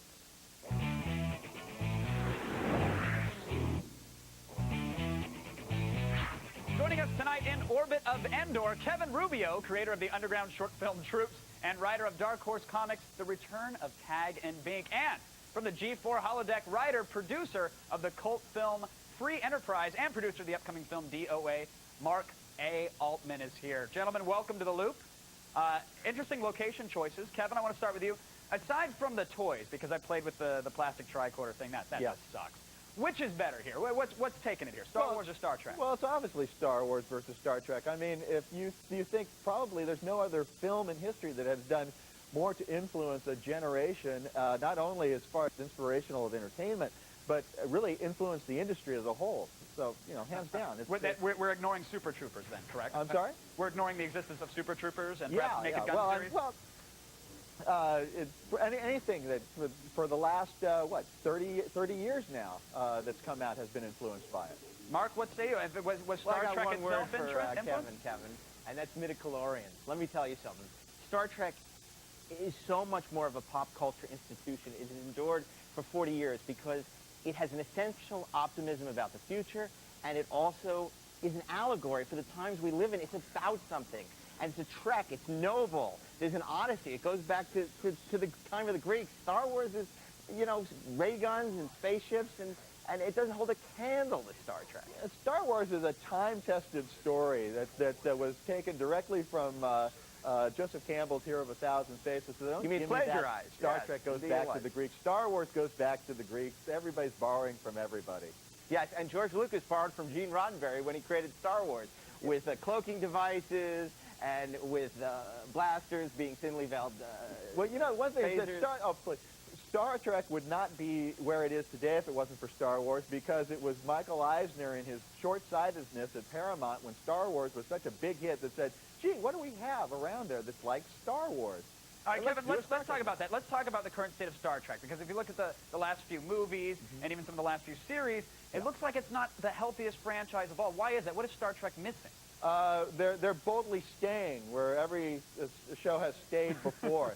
They've been doing the exact same show for the last 40 years now. Well, let's talk about Star Wars for a second, shall we? And one word called the prequels, which are completely unwatchable and geared for kiddies. I mean, look at those announcers. Any universe you're from, that's gotta hurt. This is juvenile entertainment. If there was any merit to Star Wars, it was completely negated, destroyed by the prequels. And the last 7 Star Trek movies have been such great movies. Star Trek is so much more than the sum of its movies. And the fact of the matter is... They're just blown-up television shows. Captain Kirk is an iconic character with the respect of his crew, the loyalty of his friends, and a woman on every planet. That's somebody that males wanted to grow up and be. Luke Skywalker was a male hoe. Oh, I gotta go into Tatooine to go pick up the Make it so vine. versus punch it, though. Let's talk about Star Trek versus Star Wars when it comes to the action, because, you know, some people around the office are of the opinion that, you know, Star Trek, they don't really do a whole lot. They sort of pensively sit around in the same sets and you know, debate and figure out where they're going next. Isn't there something to be said maybe for the action of Star Wars? Well, there's far more action. Most of the time, Star Trek is sitting around trying to open alien frequencies and contact stuff. With Star Wars, it's always go in and shoot first. What you're saying is Star Trek was about ideas, and Star Wars was about shooting people. I think that Star Trek has the advantage there, Kevin. No, I'm saying that Star Wars was enough to inspire a defense initiative which brought down the Soviet Union. Oh, great. So you're saying during communism.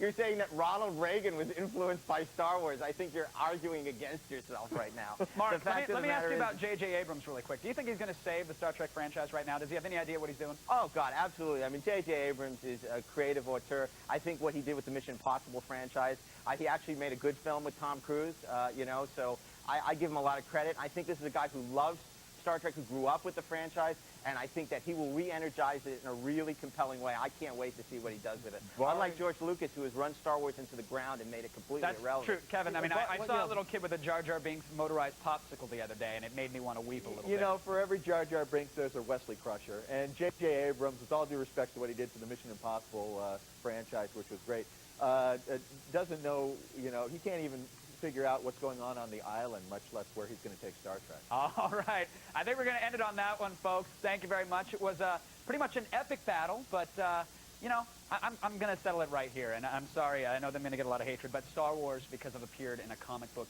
based on the series. Sorry, Mark, I hate to do that to you. You're killing me here, Didn't mean to throw you under the bus. It's You're true. killing me. But, Mark, thank you for coming on. Kevin as well. Thanks for keeping us in the loop, gentlemen.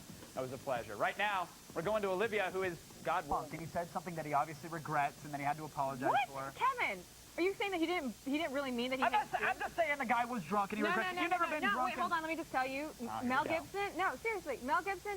You don't say that kind of stuff when you're drunk and you don't mean it. He obviously thinks that, and his father also said that the Holocaust was a farce and never happened.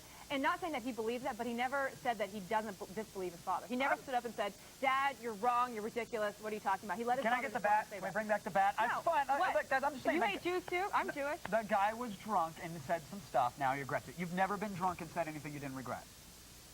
Exactly. Well, that face is very telling. I never said I hate Jews, but I do remember this one time when I was really drunk. Guys, I was drunk.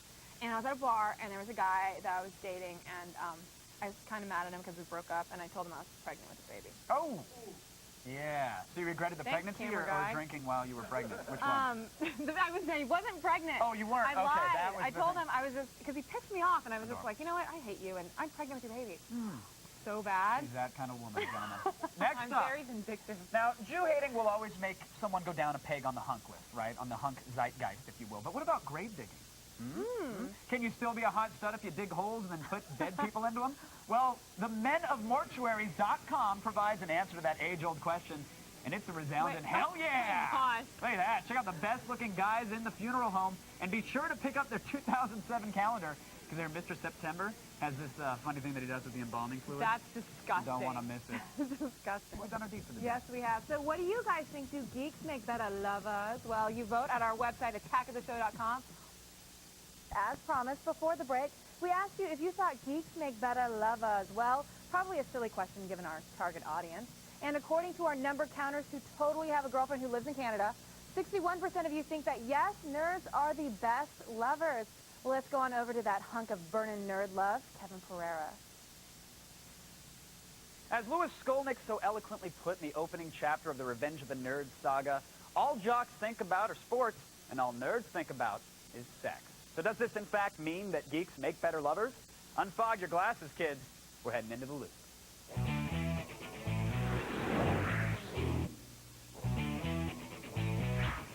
Joining us via satellite to help us make sense of it all, from his lofty bachelor pad beauty and the geek runner-up, Richard Rubin. Nice place there, buddy. Good Yeah, day.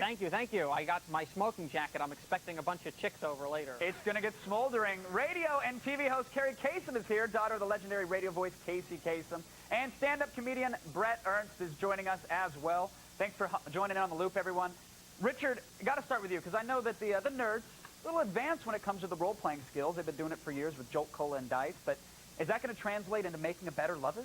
No, I would just say, I don't know about role-playing this, role-playing that. All I know is that geeks always make better lovers, especially for women who want somebody that they can control, because geeks are submissive. So if women want somebody they can control, they should go to a geek. He is absolutely right. I have to, he's completely right. When was it that women enjoy being, don't women like being controlled? I don't get it. I know, Carrie, what do you think about that? I always like to have the upper hand. I don't know why. I've always been like that. And the last boyfriend I had, was a complete geek. Warcraft, Starcraft. Wow. I mean, That gets me going. You know what I got for Christmas? He built me a computer from the ground up. Everything I needed was on that computer. Are you still with him or no? We just broke up 3 weeks ago. Okay, see. Yeah. I'm available. Come on over. Now, Brett, you don't sound too impressed by the PC building skills. I mean, how can you compete when a woman's Dell breaks? The nerd's there to fix it. A Geek Squad guy swooping in like Fabio. Yeah, I know, and then also, you know, jocks can build cars. What's the difference? My opinion is that, you know, in order to be a good lover, it should be a trial and error process. Can you introduce me to a jock that can build a car, Richard? Because if there was a jock that could actually have that, I mean, that much education, I'd love to meet him. Yeah, that's another thing. Where is it that jocks are dumb? I mean, quarterbacks in the NFL are some of the most intelligent people you ever meet. Okay, I dated a quarterback. Oh, Lord, I dated a quarterback. Best-looking guy I ever dated. Seems like you date a lot of people. Rocks. Dumber than rocks, Well, my friend. experience is a noble quality. Richard, the problem I have with some geeks is that it seems like they have unrealistic expectations, though. Because we could talk about, you know, any girl would love a geek, but it seems like some geeks, they want number 6 from, you know, Battlestar Galactica, when really they're only qualified for Jen of the Hutt. Why? Aren't they a little unrealistic with what they want from a girl? No, they're not unrealistic. If anything, the geeks are more realistic. It's the jocks who are unrealistic because they fill their head with that crap about Ashley Simpson and the snorting the crack and the cocaine all day. They're the ones who don't have it together. What the hell are you talking about? Actually, excellent question, Brett. Do you have any idea what he's talking about there? Do you fantasize about Ashley Simpson and riding the white horse, or? Who, me? Yeah. No. All I'm saying is that, It's you know... Jessica Simpson for him. Right? Hey, they're both hot. I mean, I wouldn't kick either of them out of my bed. But they have no brains. What are you looking for? I mean, for me, the reason why I I'm said not kick them out of my bed, not have them do my taxes. No. Yeah, the reason I'm attracted to geeks is because they have a brain. Somebody that has a brain is interesting, and I mean, after a while, looks fade. Right, let me ask you a question. Yeah. Now, I have a Mensa card. Now, very nice. Okay, wait, hold on. And I play sports. So you would rather have, so you're saying out of a dumb jock and a smart nerd, you would rather take the smart nerd. But what if the jock is smart? That's true, Carrie. Now what? Brett was smart enough to go to Kinko's and laminate his printout from the net. He's a card-carrying member. That's right. You'd have to honestly then pick the nicer one, I guess. Somebody with a better personality, somebody that maybe hopefully has a sense of humor. Yeah, I mean, you don't want the guy who can sit and shoot a ball through a hoop like a trained dog. You want a guy you can cuddle up with on Friday night and watch the rise and fall of Jack Johnson. Yeah, and I'm sure if somebody breaks in the house, you'll be the guy that'll protect her as well. Now, Richard, aside from going on reality TV, though, how can geeks actually meet women? Because, you know, we talk a lot about women wanting geeks, but it seems like geeks sometimes don't have the prowess or the instincts to go in there and pounce and get the girl. Prowess, schmowess. It can happen to anybody. A geek can be sitting in Popeyes finishing off a biscuit and licking his finger, and right next to him there could be a hot chick eating slaw, and the next thing you know, you got a romance that budded. It has nothing to do with going on TV. This is intelligence. This right here, these analogies. And by the way, just for the record, I built this wall behind me. He's all man. He's all man, ladies and Just so you know. And I built it, and guess what? I didn't even use cement. He's a Renaissance man, folks. The debate obviously rages on, but in the end, who's going to be able to provide for you better, ladies? I mean, seriously, a rich nerd or a bald, alcoholic, fat ex-jock? How about a rich jock? Think about it. How about a rich jock? All right, there you go. Rich jock as well. Thanks to our guests, Richard, Carrie, and Brett, for keeping us all in the loop. Now, we got to go to someone who's seen her fair share of Star Wars bed sheets. I know from experience. Olivia. Need to know, it is Layla Kaylee. Thanks, Olivia. I can't wait to tell you what's happening, so let's start the feed. Yippee-ki-yay, mother effers. Die Hard 4 has gotten a release date. The latest entry in the Bruce Willis franchise will be hitting theaters sooner than you think. A lot sooner. How does next summer grab you? Not only that, it has a crazy title, Live Free or Die Hard. And that kid from the Apple ads, Justin Long, is in it too. According to reports, the movie has Detective John McClane coming out of retirement to battle a group of terrorist hackers who plan to slam the world back into the dark ages. Sounds interesting. And in more and perhaps better movie news, the bus... Your DS. Move! Fire! Careful! Oh, jeez! Somebody, we gotta take him, right? Man, this guy weighs a ton. You know what? Can we just leave him here? Is that, I mean, you know, I know there's the code and everything, but we got stuff to do. Careful, guys! We're taking heavy fire! Hey, look, it's Electric Playground, Jeff Keighley. Hey! Ah, some good work there, man. You got everybody on your team killed. That's very Not nice. my fault. I mean, you got to look out for number one. Stick around. We're coming No right. idea. Snakes on the mother. No idea, Mom. Awesome. Well, okay, everyone. Kevin might have missed the boat. You probably have seen that Snakes in My Ass plane, though, right? That movie? We can move on. Move on. Okay, but the internet certainly hasn't missed the boat on this one, and that's why it's Snakes on a Plane Week here at AOTS. Now, to kick things off, here's a flash game where you get to make like Sam Jackson and kill some reptiles on a jet. That's a pretty sweet looking flash game. What? Yeah, come on. It was like a little over the shoulder. Look, if the movie's anything like this, I'm going to go see it. You're easy to please, Kevin. Very much so. Let's move on. I have a question for you, Mun. I don't know if you've, have you ever enjoyed the thrill of stealing somebody's Wi-Fi signal? No, I've never stolen Wi-Fi. You've never poached somebody's internet? Mm-mm, I just pay for my own. Oh. Well, some guy in England noticed that his neighbors were stealing his wireless internet. He wasn't having it. Wait, why didn't he just lock it, you know, block it? Because that'd be too easy. No, instead of locking down his internet access, he decided to have a little bit of fun, love. That's a British guy. That's what he said one night. He allowed his neighbor to reach the sites that he was trying to get to, except he turned all the images upside down. What? It's a cool little hack. That's kind of funny. So here's the British eBay. Oh, that's all awesome. topsy-turvy like. You can see that. You can stop that, You can still get around, but it'll be off. No, you could stop that, please. Please go to 11. But image-heavy Flickr, take a look at Flickr, totally screwed up, Wow. completely upside down. It's a nice little hack. That's really talented. How do you do that? Did Yeah. he tell people how he did that? Yeah, a bunch of like Linux tunneling and IP and whatever. But he did it, and it was cool. It's a nice little hack. It is cool. All right, now, we'd like to end today's Around the Net with something special. Yes. Yesterday, it was the 15th anniversary of the very first web browser and the World Wide Web. All Al Gore jokes aside, we here at Attack of the Show would like to wish the World Wide Web a happy birthday with a quick browse through the lifelong history folder of the internet. Who could forget, no matter how hard they try? Come on, people. Amsterdam, straight out of 1998. The original site harnessed the raw power of GeoCities and animated GIFs to become CNET's #1 internet fad. And you know what?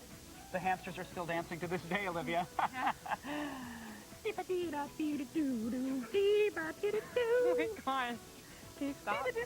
and remember Hotmail? Or more specifically, do you remember when you would use Hotmail for actual email and not just spam? Oh, those were the days. The days of 1996, my friends. 1996. Let us not forget how great it was to be able to purchase pet foods, toys, and accessories online and have them shipped to your doorstep for a nominal fee, of course. Sadly, not everything on the internet lasts forever, my friends. Pour one out for Pets.com, born in 98, gunned down by the .com bust in 2000. I love the sock puppet, though. I do. All right, and finally, thank Internet God that sites like Zombo.com still exist, though. The only limit is yourself. You know, anything is possible at Zombocom. The infinite is unknown at Zombocom. You can achieve your goals at Zombo. Just go to the website. Okay, yes, well done. All right, and for one final birthday candle on the World Wide Web's cake, we turn to this classic archival film originally used for science, but now used for mild amusement.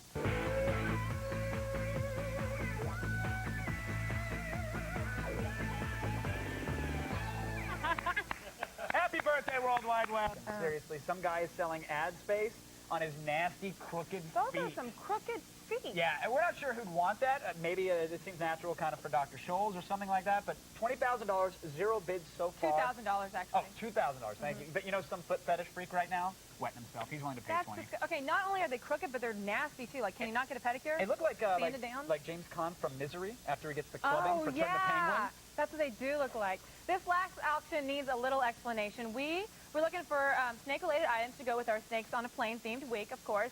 Well, this is what we found. Pink snakeskin, butt-hugging, soft, stretchy sissy pants with double-layer front and breakaway clips. That's right. We weren't sure what sissy pants were, but after reading the part of the auction that mentions tucked equipment, we knew we liked it. Yeah, if you're on a plane and want to conceal your snake, you know what I mean? These panties are for you. They're getting... Is that really what it's for? The old junk tuck?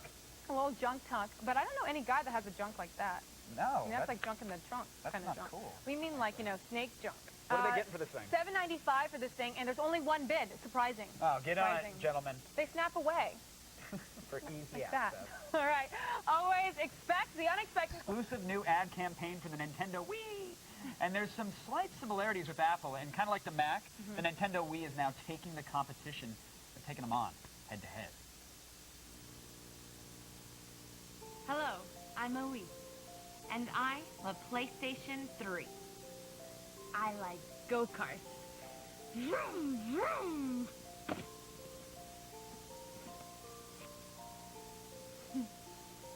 My interests are World War II combat, karaoke, and tackle football. I'm just as cute as a button. Well, I'm educated and worldly, but if you're just looking to have a good time, good luck on figuring out which buttons of mine to push. And by the way, my vibrating features have been disabled. All you have to do is just touch me, and you'll have the time of your life. But I'm multi-layered, well-rounded for multiple players, and ready to rule your life with all my multi-applications and multi-ambitions. I am large and in charge. I'm just peppy. Yeah, well, people know I mean business by how expensive I am. Good things cost good money. I'm cheap and fun. Have you ever even heard of the Blu-ray? It's the future! High definition, a viewing experience like you've never seen. Ugh! See you soon. Pretty good week. All right, well, let's Pretty start good things week. off. What's the first one we have up here? First film we have is Brick by Ryan Johnson. This film played the Sundance Film Festival. It's an unusual teen drama where you'll see one of the characters is killed right at the beginning of the movie. Then it goes and turns into kind of a gumshoe detective story, film noir out of the 40s. What's interesting is the way that the characters speak in this film. They've got this sort of noir slang that you just buy into this universe. It's bizarre. Like one of the main villains you're seeing in this scene, they're at his mom's house. I mean, they're doing this entire scene. Mom is sort of in the background making them cookies and milk. What's cool about this film is the visual style. It was made for practically no money.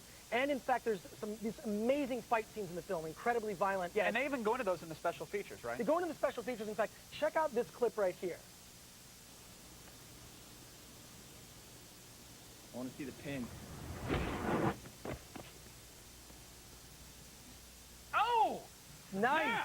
Nice. No, what's cool So that was wire work and green screen and digital compositing. ILM was out there with... No. Very simple, more simple than that. In fact, if you listen to the DVD commentary, you'll learn that basically what they did is they just did the fight scenes in slow motion because these guys weren't trained stuntmen. So you just fight in slow motion and go like that, and then you do and then you speed it up. Then it looks like a real... No, and you were saying this before the show, and I didn't believe you, and so we actually tried it. And this was just kind of like one take. We said, let's play around with it. Cool. Let's see what happens. So here we are before the show. Watch the... Oh, the miss.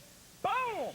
Oh, sucker! Yeah. My eye. Yeah. No. Obviously, we're just screwing around, but they in Brick they use this technique very compelling. They used it effectively, much better than the crappy thing that we did before the show. But in fact, you know, a lot of you guys have these movies on YouTube. Steal these techniques. Use them. I mean, they're fun. Yeah. No, don't steal the movie. Just the techniques. Exactly. Bottom line with the special features and the movie, the slow-mo punching. Commentary, behind the scenes, great stuff. This is a buy. This is definitely a teen film that is a smart teen film. Got to All the MySpace emo kids should be using this and Pick making it up. avatars and crying. They should. All right, up next we have a movie that is, it's kind of like Citizen Kane for the South. It's a very special one. Wow, I didn't know it was that special. Hello. Very special, exactly. What we've got is snake-related movies in honor of Snake Week. All right. Attack of the Show. Let's get 47 seconds on the clock. It's what we do. Okay, and go, Chris. Go. Okay, here we go. We got Indiana Jones. Snakes. Why did it have to be snakes? Great snake film. Also, you've got Escape from New York, Snake Plissken. Love that guy. Got to check that one out. Conan the Barbarian has a scene with a giant snake that he chops in half. Awesome. Can't miss that one. Now, Dean Cain. When I think direct-to-video, I think Dean Cain. Treat Williams. You can add Treat Williams to the mix. 25 seconds. Absolutely no one is in Boa versus Python. There are no stars in Boa versus Python. Not even a Dean Cain. Check that one out. But look, in all seriousness, the best snake film so far, best snake film ever made is Anaconda, Jennifer Lopez. 5 seconds. John Voight being vomited from the snake, saying, "My baby, my baby." Time is up. I didn't mean to get in the way of the rapid fire, but there's an Apache helicopter firing a missile at the boa and Anaconda on this DVD. That is incredible. You gotta say it. Well, can I borrow this? You can take that. You can Thank you, sir. Chris, always a pleasure, sir. Visit filmthreat.com or chrisgore.com for more movie info and slow motion mayhem. But now here's Olivia with an inspirational message for veterans over the age of 65. Slurp down those Quaker oats because we've got your video voice. However, use dry ice, thus making homemade explosives.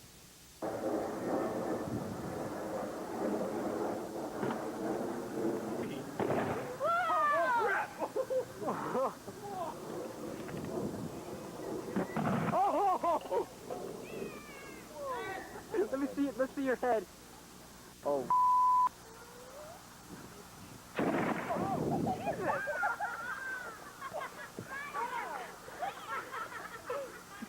You okay? What?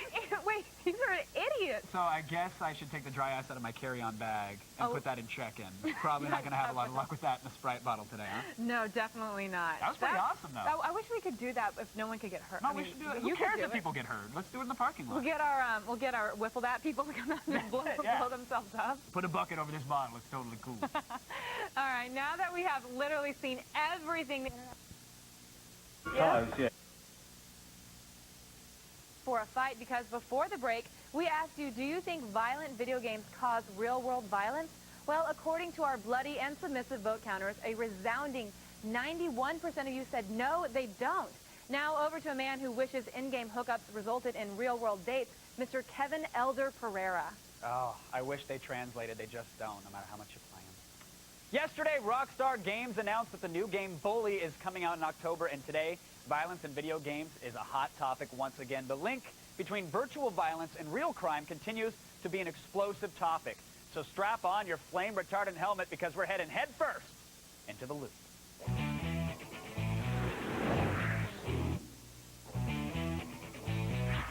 Joining us via satellite to help us make sense of all the violent madness, attorney and conservative activist Jack Thompson is here. Mark Friedler, CEO of leading industry newsletter Game Daily, joins us, and our resident gaming expert and X-Play co-host, Adam Sessler. Gentlemen, welcome to the loop. Mr. Thompson, I'd like to start with you, sir, because you personally led protests against the game Bully, and I'm wondering, do you have something against the game in particular, or do you just not want it to be released altogether? Well, in 1999, I represented 6 parents whose 3 children were shot and killed in Paducah, Kentucky. Michael Carneal trained on the game Doomed to do it. A week before Columbine, I predicted Columbine on the Today Show. And every bullying expert who's aware of this game has predicted that this game will lead to real-world violence in schools. The American Psychological Association in August of 2005 issued a blockbuster report which says that there's a direct causal link between interactive gameplay of violent games and real-world increased aggression and violence in adolescents and teenagers. So, you know, your poll of your viewers, who are mostly gamers, is interesting. Of course. But now, it flies in the face of all the science and all the medicine. True, true. Now, Adam, now that study that Jack is referring to said there was a link. Yeah, there are other studies that came out that said it also shows that, you know, violent people tend to like violent images, which was also represented in that same study. Do you believe that Bully is going to be responsible for an increase in any violent crimes? No. It's on the face of it kind of preposterous. And you know what? It's actually really disturbing and intellectually dishonest and somewhat pernicious to try to say that with all the other ills in the world, you have kids that are getting absolutely poor education in public schools, where they're not getting good medical care given to our healthcare system, and with with the fact that people can't seem to get a decent job. Though, what is causing trouble among America's youth in schools? Oh, it has to be a video game. Anyone of thought should find that insulting at the face of it. So the solution to bad grades is for kids to spend more time playing video games? Bad is that your grades? answer? We are talking about violence. I believe that there are greater reasons for the social ills of adolescent violence than playing a video game, because I believe that violence was existing prior to the release of even Pong. Mark, what do you think about this? You know, Have video games led to this huge disturbance? Is Bully going to be responsible for violent crime in schools? Well, it's an interesting question, and in fact, on our Game Daily newsletter just a few months ago, we had a very in-depth article about violence and the causality of games and violence in youth, and in fact, the findings of the psychologist who wrote that article, and it was a very scholarly article. In fact, if you go to our site, GameDaily.com, and type in violence, you'll be able to find it. That flies in the face of what Mr. Thompson is saying. And from what I understand of Bully, I haven't seen the game, but I understand it's kind of tongue-in-cheek. It's, it's a game after all. Now, we don't, as a newsletter or as our consumer site, we don't condone gratuitous violence in any way, shape, or form. It just happens to be that is one of the expressions that happens in video games. However, I personally, as a father, am a lot more concerned about the really vile lyrics that I hear in hip-hop music all day long, the stuff I see on TV, even the things I see on cartoons on TV. So I think overt violent images aren't really a positive thing for society, but at the same time, Mark, it's I want to bring this back market. to Bully, though, because that's the topic at hand here. And Jack, have you spent any time with Bully? Have you actually seen the game being played at all? No, really, nobody has, except people that Rockstar and Take-Two want to see it. But what I provided on the internet were exclusive screenshots, not the 3 that Rockstar had up for months, showing a dunking of a black student's head in a dirty toilet, body slamming, punching, the descriptions of the game itself in which you use slingshots to shoot people and bludgeon teachers and students with cricket bats. I mean, this is actually, you know what? I think Rockstar's actually come out and said that the hurting of teachers is not something that happens in the game. And then much of the stuff that you're describing, well, even I at one point did believe that might be the subject matter of the game, has been repeatedly denied by Rockstar. I don't understand why you can't even at least give them the benefit of the doubt until the game comes out. Well, let me tell you a couple reasons why we shouldn't give Take-Two the benefit of the doubt. One is, this is the company that said they didn't put the hot coffee sex mod in Grand Theft Auto San Andreas, number 1. Number 2 is there have been earlier descriptions of the game in which you bludgeon teachers, and they didn't disavow them. Now, there's been a year since I sued retailers, also got the 4th largest school district in the country to pass a resolution condemning the game and its release, and it may in fact be that Take-Two has modified the game because of that pressure. There's a real simple solution here. That is, show me the game. Give me the game, and I'll play it, and I'll let them know whether or not I or anybody else has a problem with it. But what they want to do is... That's what we're waiting to do, Jack. So why don't we just hold off until the game comes out? Because it's going to then be out. They want to keep it under wraps until it's released, and then the horse is out of the barn. But you're speaking of it as if some type of virus that will suddenly infect all of us who have lay hands on, and suddenly we'll just have rampant violence. I think even you would have to acknowledge that that's a rather insane thing to try to claim. Claim what? Well, you're claiming that this game, if we don't stop it before its release, will cause rampant violence among many teens who actually get their hands on it, especially if it does get the T rating. On the face of it, it just doesn't hold. What you need to do is actually do real research rather than state your position, because it's the American Psychological Association, not Jack Thompson. There are many reports. A direct causal link. I want to interrupt here real quick because I want to go to Mark, because you are a parent here. I'm curious, has your child I'm a ever parent been... too. Okay, well, Jack, for you as well, but to Mark specifically here, has your child ever seen maybe or perhaps heard of another child having his head dunked in a toilet or being punched or kicked? Aren't these images that children may have been exposed to many times before in thousands of other situations? I mean, my 2 boys punch and kick each other all the time. They've never played video games, so, there you have it. And they're 4 and 6. But seriously, I mean, to Mr. Thompson's point, look, gratuitous violence isn't great, but at the same time, we live in still a free country. The First Amendment is still here. Creative expression is protected, and at the end of the day, it's the responsibility of parents to decide what their young kids consume, and it's the responsibility of parents to know how their kids spend their time. So if there's something that Mr. Thompson finds objectionable, he's in every right to keep his kids or his relatives or whomever he wants away from it. But he's not in his right to tell. Well, it is the issue. Well, I think actually No, I'm sorry it isn't, because let me tell you, in the UK they have laws that prevent the sale of adult-themed, mature-rated games to kids.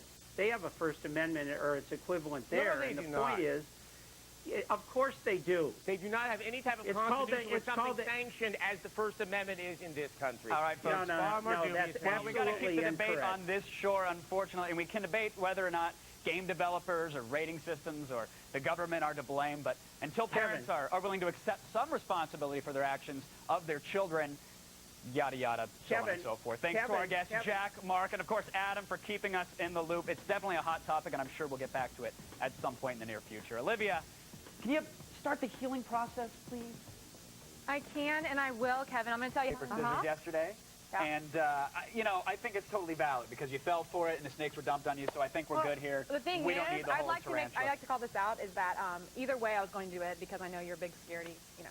Yeah, I don't like reptiles. So I was I don't going like to do it animals, either way. so. But we do have your punishment. Revenge is a bitch. So today I'm putting a tarantula on Kevin. 10 seconds on the clock. Where are we putting 10 seconds on the it? clock. I've read like an Animal Planet, or I saw You know, a high-def okay, special. It's not supposed to go on your face. Then put it in your hand. Will you hold it? Are you that all right, scared? bring in the tarantula. Let's do it. All right, How long 10 do I have to hold seconds. it? For 10 seconds. Oh, I really don't want to. Do I really have to? Oh, don't crawl out of my hand. Oh, God. Oh, that's disgusting. And it's got... Wait, put two hands together, because what if it falls? I think you could, if it falls, you'll kill it. It's got 8 angry eyes, and I do not like this at all. Wait, and it's hairy. hold on. I think... When did the show become Fear Factor? Wait. Can we get rid of this? Wait, will you kiss it now? I'll give it a lick. Oh, my God, seriously, do it. Do it. I'll give it a little lick. Good night, everyone. Watch this. Get a close-up. Kiss it. I think you're right. It was a little Freudian. That was very surreal. It's mostly in the read. Nice Yeah, start, by the way. thank you. Thank you for my little, like, Harry Potter couture. My mom made it. Really? I enjoy it very much. Well, hey, Miss Yeah. Butler, very Good well stuff. done. Very Yeah. well done. Excellent stitching. Nice Yeah. finish. First up, let's get right to the funny Right. pages. Star Wars Legacy 1 and 2. Yes, 1 and 2. And, you know, the thing about this, we're sort of covering them both because the third one was supposed to come out and got delayed. But Star Wars fans are either, like, loving this or hating it. And a lot of it is because this is set like 200 years about after Return of the Jedi. So it's very, you know, it's set in the future. It's kind of like the next chapter of Star Wars. Some of the sweetest Sith Lords, though. Yeah, you'll ever see yeah, in a exactly. Like a lot of people say the plot seems a little cliched. You know, the Jedi Temple has fallen, the Empire's back, the Sith Lords are back. But these Sith Lords are great. They look like Gwar. Look at that. That's like a heavy death metal Sith Lord. It's fantastic. And you know, and new vehicles, too, which are pretty sweet. yeah, exactly. I really love the art on this. I think the art's really cool. And, you know, I think if you're a Star... Like, look at him.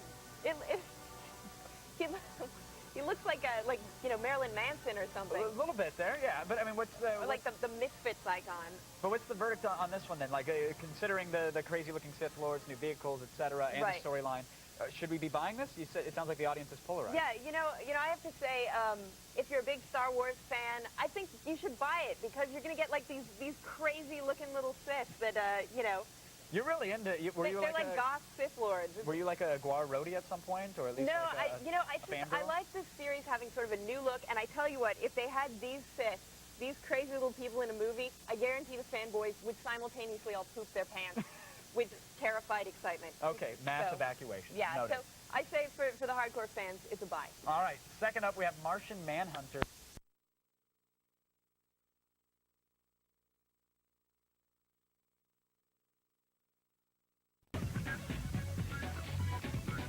Tommy Telorico is the man. Woohoo! I am with the voice of Mario. This is the man right here. Now, Charles, let me ask you this. How did Nintendo approach you? I think the first time we heard the voice was in Mario 64, That's right, in 64. That was spaghetti, ravioli. I also understand that you're the voice of Wario as well. Have a rotten day. It's Mario, and you're watching my favorite show, Electric Playground. See, that's what I'm talking about. Very refreshing. We're going to be right back with Enemy Territory Quake. 1982 saw the release of the ColecoVision game console. The cartridge-driven system would offer near-perfect arcade-style graphics, along with an incredible library of over 170 game titles. Coleco made a large splash in the gaming industry that until then had been led by the Atari 2600 and followed by Intellivision. The system would be released with Donkey Kong, a replica of the Nintendo arcade game which Coleco had cleverly negotiated the exclusive license for. Soon, games like Zaxxon, Donkey Kong Jr., Galaxian, and Mousetrap would have gamers staying in to play rather than spending their quarters at the arcade. Later, unsuccessful ColecoVision upgrades like the Atom computer would prove that the company did not have the staying power in the ever-changing market. Today, ColecoVision enjoys cult status with most Generation X gamers. Fond memories of its gameplay, 16-color graphics, and punch-style stub joystick have made the system a collector's item. While many of the ColecoVision's game titles can be found online and playable through emulators. Okay, I'm sufficiently cold right now. Hope you guys are. I'm with Elizabeth Boudreau from Hasbro. We're talking about the brand new Star Wars packages. And how are you guys doing it this time? It's to celebrate the 30th anniversary, right? Yes, for 2007, we'll be launching an entirely new line look. It actually has an angled Star Wars logo up at the top left-hand corner, and all of the packages will be cut. So it'll be a really dynamic-looking, edgy package, if you will. What I was excited about, though, was the Star Wars tins that are going to be coming out right in time for the re-release of the DVDs. Tell me about those. So we'll be putting out one collector tin for every movie. Each one has 4 basic figures in it, 2 on each card. And the great thing about the tins is that they have beautiful poster artwork on the back celebrating each of the 6 Star Wars movies. Cool. Any idea on what characters are going to be in each of the tins yet? Our episode 2 has a clone trooper, Anakin Skywalker, Jango Fett, and Count Dooku. And each one will include one unique or basically a deco or a figure that you can't find otherwise in the line. Awesome. Well, I know a lot of EP fans would love to see a Knights of the Old Republic line. Is there any plans for that, Star Wars Knights of the Old Republic? Not just yet, but we'll keep you posted. I'm going to get out of the sun and go catch a flick, but don't go away. We're coming right back with a look at Star.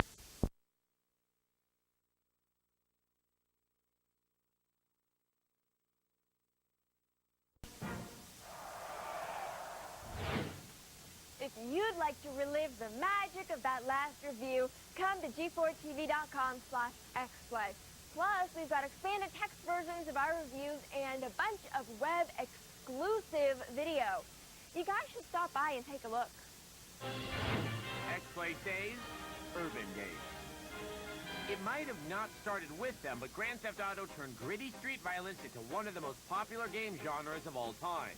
Since then, other developers have been turning that grit into dull gray walls, inane shooting, senseless violence, and other ideas that they might have picked up from Fox News. Can we save urban games? Saving way number 1. Keep it real, yo. When was the last time you played through a game and really felt the societal constraints of a negative learning system keeping you in a cycle of poverty? Maybe it's after this ultra-violent gang-beating mission. Beyond the fantasy facade we painted urban life with, celebrities are now starting to pop up in games. Sure, 50 Cent is a rapper, but he also lives in Vermont. How about Suge Knight the game? You can do anything you want. Just don't mess with Suge. Saving way number 2. Location, location, location. Dull, gray, and stupid is not a location. Let's diversify. Think outside the U.S. Mexico City, Havana, Cuba. You want to run around with a rocket launcher? Try Chad, Croatia, North Korea. I hear that Baghdad is exceptionally volatile this time of year. To sum it up, Grand Theft Auto grew as a series not because you could randomly beat up hookers, but because you could do other things than randomly beat up hookers. Until urban games learn their lesson, they'll die the same way Tupac died because of Suge. No, wait, I mean allegedly. Allegedly, don't hurt me. In a moment, the X-Play replay.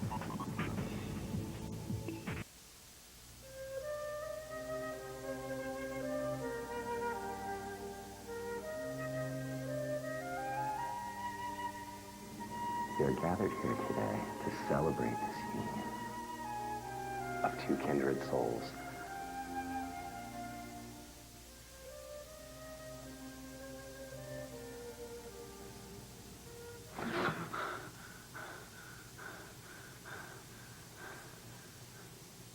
Oh!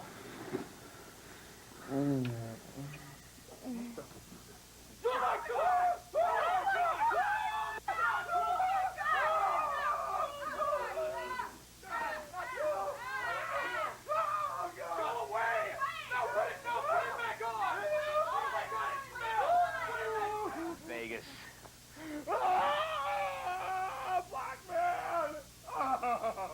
Welcome to Las Vegas, a dusty little town where everything's for sale and nothing's off limits.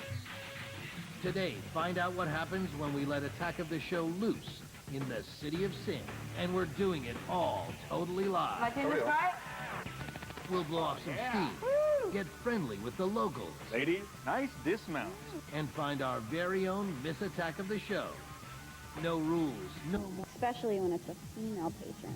All right, how about this for our viewers out there before we go? They're coming out here tonight. They want to meet a girl like you. They want a couple dances. They want a shot at taking you home. What should they do?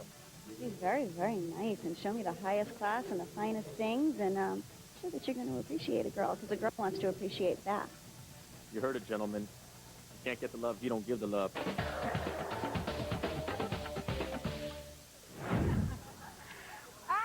Zach, did you bring any souvenirs? You know I love them, like the little Paris temple or a little Vegas. I got some souvenirs all right, Olivia, but I don't think they're the kind you're going to want to see. Speaking of which, I have to go shampoo something again. Oh. But you can see lots more of my strip club adventure on the pile at G4tv. Blow off a little steam. And I mean literally with automatic weapons. Vegas is the ultimate adult playground. You've got casinos and escort services. You can drink on the streets, you can smoke wherever the hell you want, but what do when you're tired of the slots and the scotch and the smoke and the sluts? You blow off the strip, and you come to the gun store.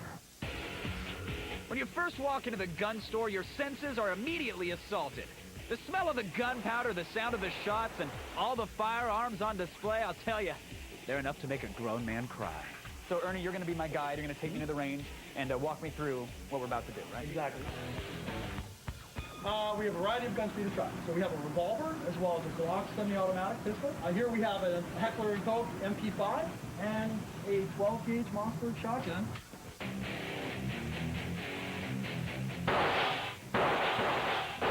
For the next handgun? The Old West was great, but I live in Inglewood.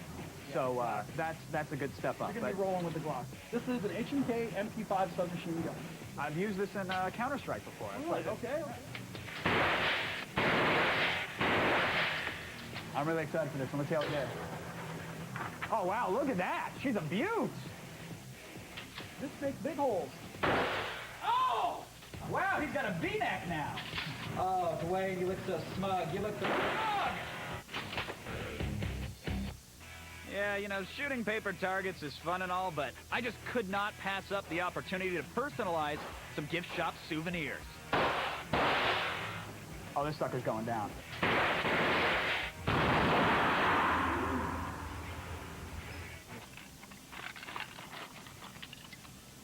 Yeah, who'd have thought with a little submachine gun loving the slots in Vegas? Happened to get a little bit on the loose side. Kept on my fingers, got on my toes. I didn't kill anybody on the crew, I don't think, right? Yeah, that's how it goes down at the gun store here in Vegas.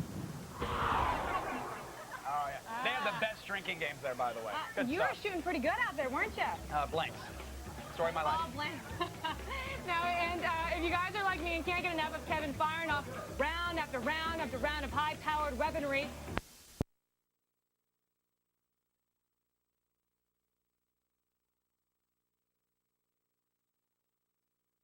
have been predators dominating other species, killing them and devouring their flesh to sustain our bodies and gain the power of their spirits.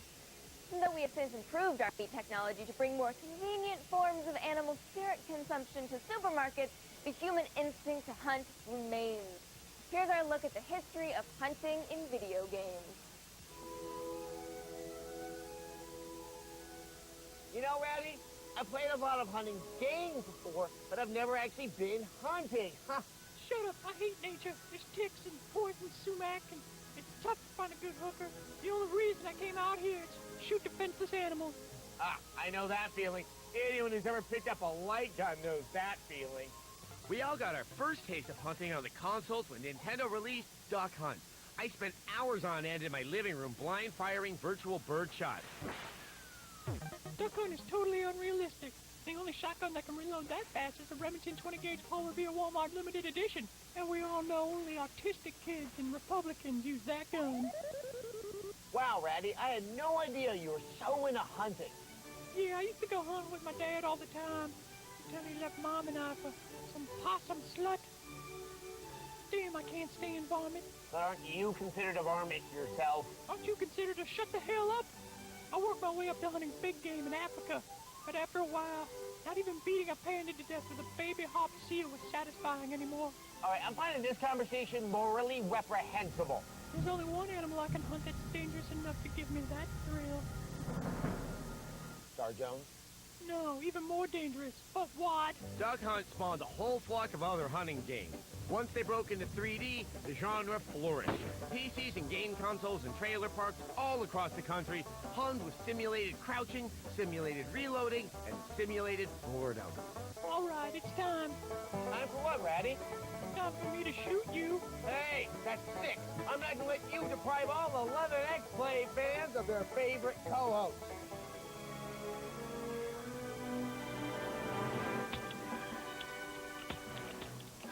Oh, no bullet. What do you think of f***ing stupid, Tesla? You know, we can talk this out, Ratty. Yeah, right, dildo. Start running. No. Boom, boom, boom. Ow. You see, hunting games are great, but then they had to go ruin it with crap game after crap game. Grand Slam Hunting, Extreme Hunting 2, Big Game Hunter 2004, 2005, 2006, Trophy Season. Hunting games are so boring. When I play them, I feel the urge to go to an Avril Lavigne concert and open up a canister of sarin gas in my mouth. Tesla, come out and play. I can smell your fear. Not fear, it's tinkle. What's the difference? I have you in my sights. Oh. Ow! Great Thurman's ghost. Look at the size of it. He's got to be a 2-pounder at least. Oh, Ratty, no! Hey, that barman was going to shoot you. He's more of a man than you'll ever be. No! Oh. Adam, I gotta tell you something. Okay. Closer. Mm-hmm. Closer. Paula, you're not going to bite me, are you? No. Okay, okay. I always hated you. Now eat my furry balls. There goes the best friend that I'll ever have. It's a pretty young thing like you looking so sad. Hold me.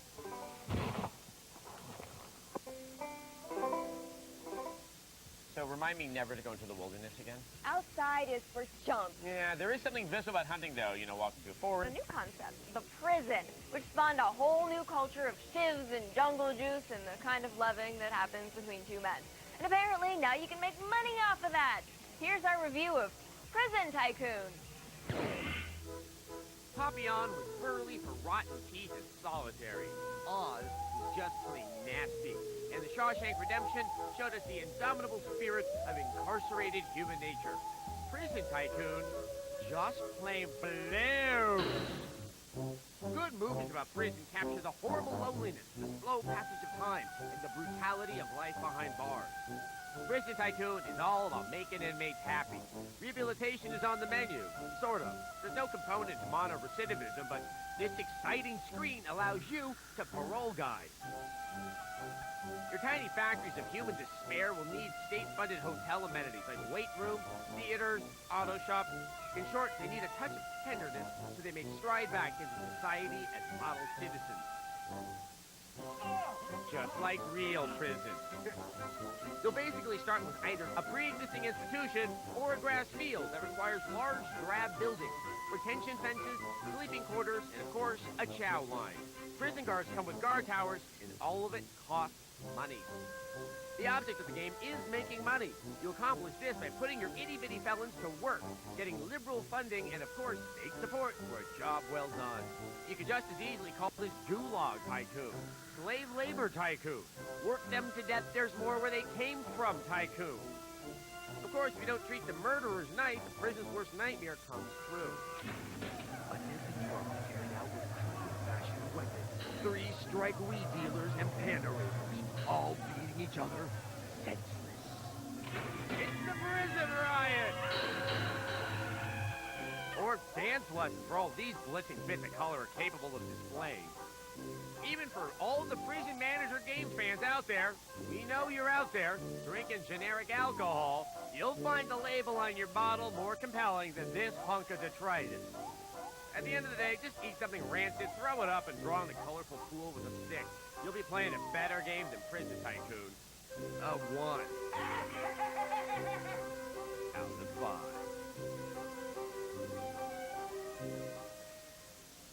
They completely ignore many of the key aspects of prison management in this game. Next time, you guys all stay in my place.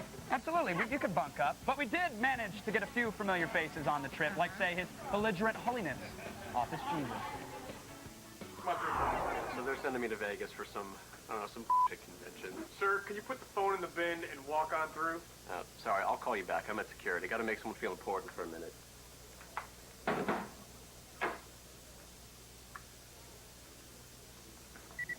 Sir, come on back. I need you to walk through one more time, please.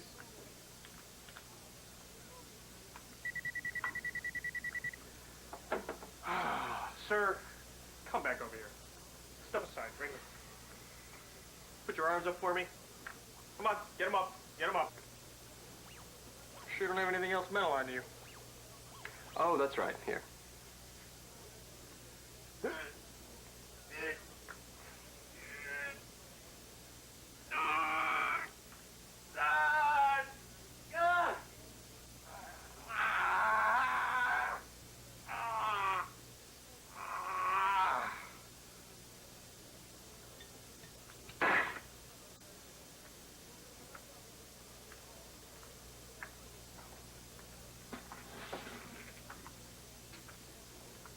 I did the nail thing again.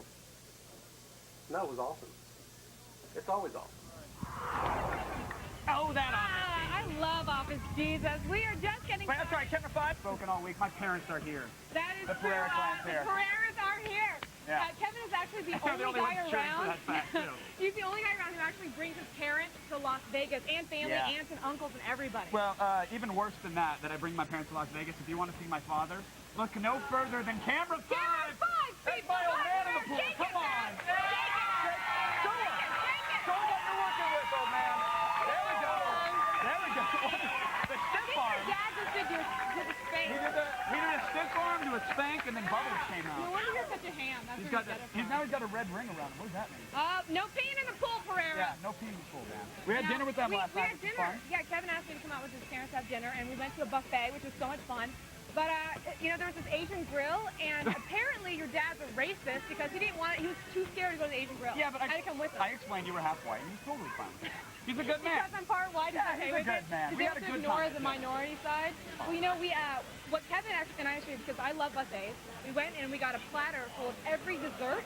And Kevin has a brilliant idea of doing a 15-second taste test. Don't spoil it all. We got to show it to him later. Don't That's spoil why it. We we're have going to show plenty you of guys stuff. everything. We had such a good time here in Vegas, and next week we're going to show you some behind... Is it better? Oh, yeah. Really impressive. A little like... I was expecting I'm not saying girl. I think I have to stop. I saw some great chimichurri. I want to get if I win. Unbelievable. Yeah. But I It's can't. like $300 is not that. Oh my God. Ew. Ew. Disgusting. Oh, look, I got much hair and something. Ew. Oh, God, who is that? Oh, no.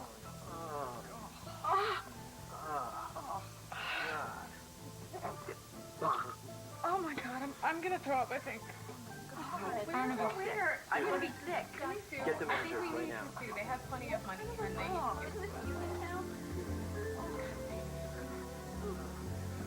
I've never seen something so awful in my entire life.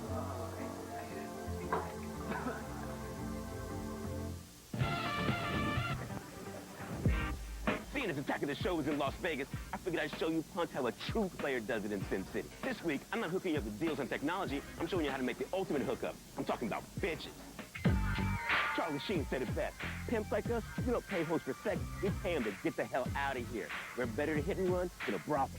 Check the bullet points. The women at Sherry's Ranch are no joke. They're all fine as hell, medically tested, and you negotiate the price up front. He's been a very bad boy.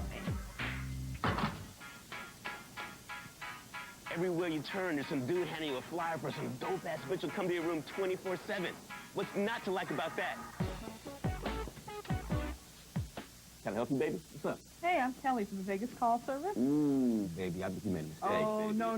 There's Oh, yeah, no oh, mistake, oh. baby. No, baby, this You is... gotta pay for this, mister. Don't you No, crazy? I want to be check the my... bullet points. Don't get played, player. While the bitch on the flyer is fine as hell, I guarantee that ain't the one that's gonna show up at your room. Also, while the prices might seem good, you may wake up minus a kidney. Or two. If your bankroll's not on swole, a regular chick might be your only option. But don't get me wrong, there's some fine ones out there. Check the bullet points. Regular bitches come in all shapes and sizes, and you can find it anywhere. School, work, the bus, hell, you can even find them in church. And best yet, if you play them right, they're free. That's it from Vegas, bitches. Be sure to check out my blog at attackoftheshow.com. And sweetie, can you come to prom with me next week? Said prom? Yeah. I'm out of here. Where are you going? You know, either little Will is going to be a star, or the dude's going to be in prison. Yep, check the bullet points, bitches. Man, I just can't stop saying that. You've grown a little bit. Throw her, not show her. Yeah, I got some surgery. That's rude. Despite restraining orders, threats of violence, and the complete breakdown of our bodies, the party here, it's not going to stop. Come on back for more Attack of the Show, Las Vegas, 06 Live. I'm trying to find this convention center. I think I'm lost. No, I passed fake New York. I passed the plastic Eiffel Tower, too. Is that the green neon or the pink neon? It's, no, I'm at Las Vegas and Flamingo. I'm right there?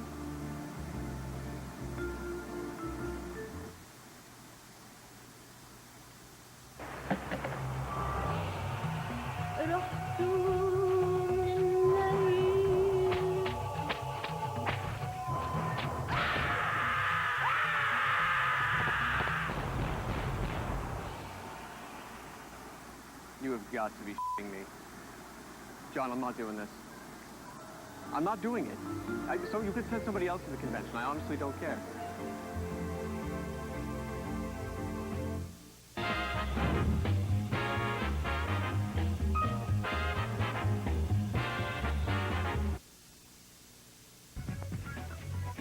game is actually early. They're doing so good on it, it's going to come out in late July instead of September. Awesome. So it's going to be Julie Strain everywhere. Julie Strain summer. Woo! But right now I got her on EP. Wear your sunblock. Safe. Sun. Awesome. Wow. All right, stick around because when we come back, we're going to check out what THQ has to offer. Now, what would I do? Hey, I'm standing with Eric Nyman, who is the Marvel Man at Hasbro. How you doing, Eric? I'm very well, thanks. You having a good con? It's been amazing. The fan excitement around the new Hasbro Marvel toys has been great. One of the big lines I see is Ghost Rider. What are you guys going to be doing with Ghost Rider? Ghost Rider is a really exciting line for us. You know, Ghost Rider, if you talk to a lot of the fans, was one of the big lines that they grew up with, starting in the late 70s. What kinds of toys are you guys going to have planned for Ghost Rider? Tons of great action figures. We're actually doing a lot of 12-inch formats because the bike is just so spectacular. And we have the Hell bike right here, right? It is an amazing bike, and having assets like that turn into toys is what really makes the toy business so exciting. If you could have any superpower. Yeah. It's recently been turned into a big-budget action film. There is no word yet about a Pounceable Al film, but I guess we should still review the PSP game based on Miami Vice. Here you go. Detective Crockett! Detective Dobbs! Good to see you again, hermanos! Welcome back to the Miami PD Snitch payroll, Freddy. I can smell it coming in the air tonight. And I've been waiting for this crap game for none of my life. Oh, Lord. Can you smell this Miami Vice game in the air tonight? It stinks. It stinks.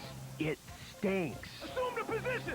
Well, if you told me there was a Miami Vice game out on the PSP, I'd tell you not to waste your time, because the game won't appeal to me. They want you to believe this game is actually fun and challenging. It's all been a pack of lies. Miami Vice, the crap game, is loosely based on Miami Vice, the crap movie, which is loosely based on the extremely dated cop show from the 80s. And if the movie wasn't good on the big screen, the game ain't much better on the small one. It has all the elements for crap. Check out these Vice cops. They don't look like Crockett or Tubbs.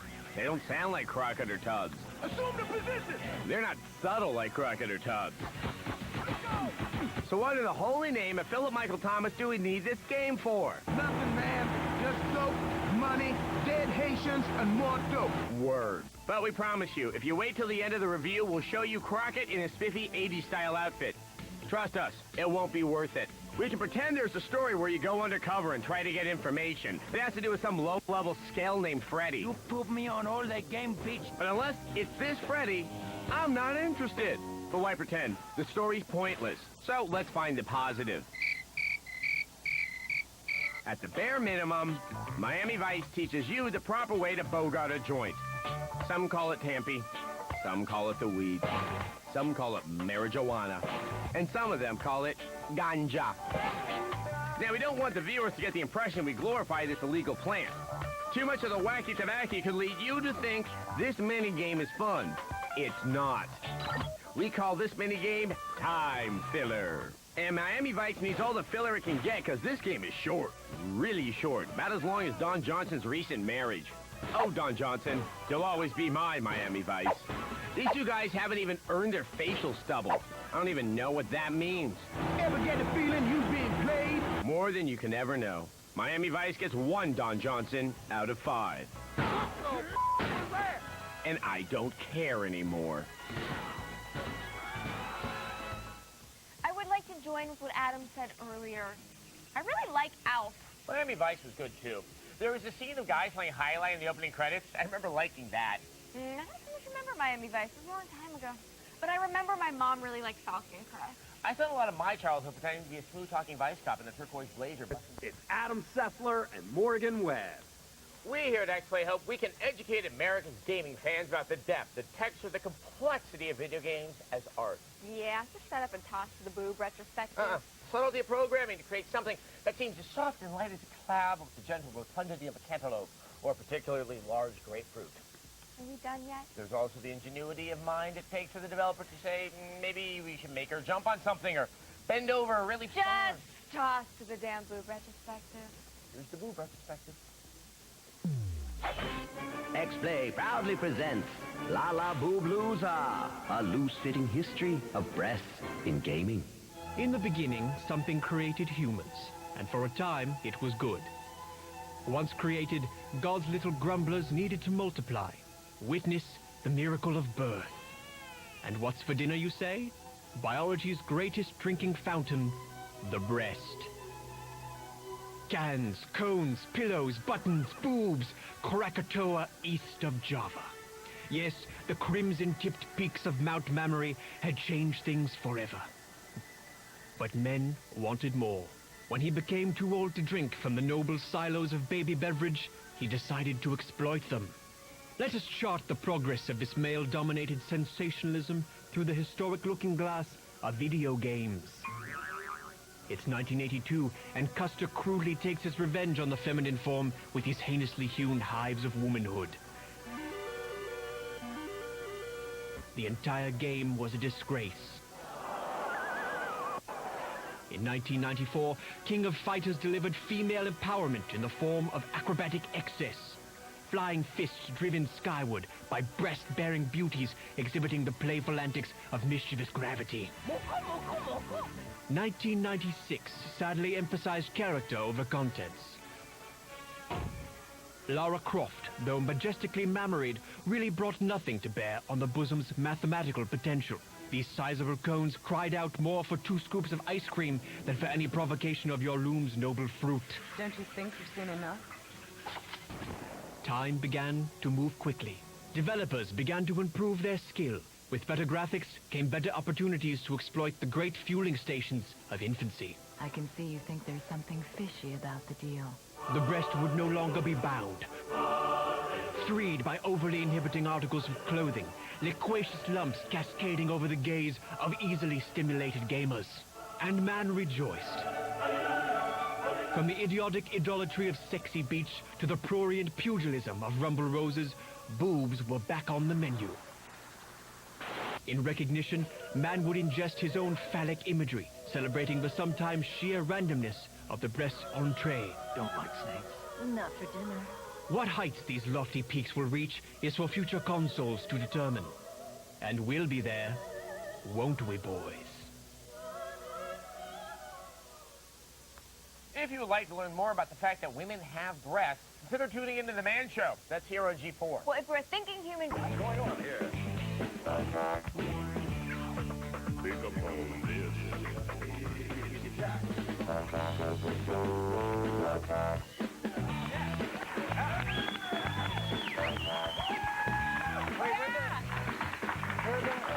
They're back in Vegas. Where are the girls in the bikinis and the... No, they're in Vegas still. And the drinks? Sit down. Sit down. I'm right here. Not good enough? No, where's the two-piece? What's going on? I mean, you were rocking it by the end of the week. Just by the end of the week, I was drunk and not even paying attention to what wardrobe. Can we get the studio to 140 degrees so I still feel like I'm in Vegas? That would be great. That would be great. Welcome, everybody, to Attack of the Show. It's TV's only source for all the stuff you care about. It's Monday, the 21st, and my name is Fabricio Montoya. You killed my father. Prepare to die. Exactly. I knew it. Hey, what's up, everyone? I'm Olivia Munn.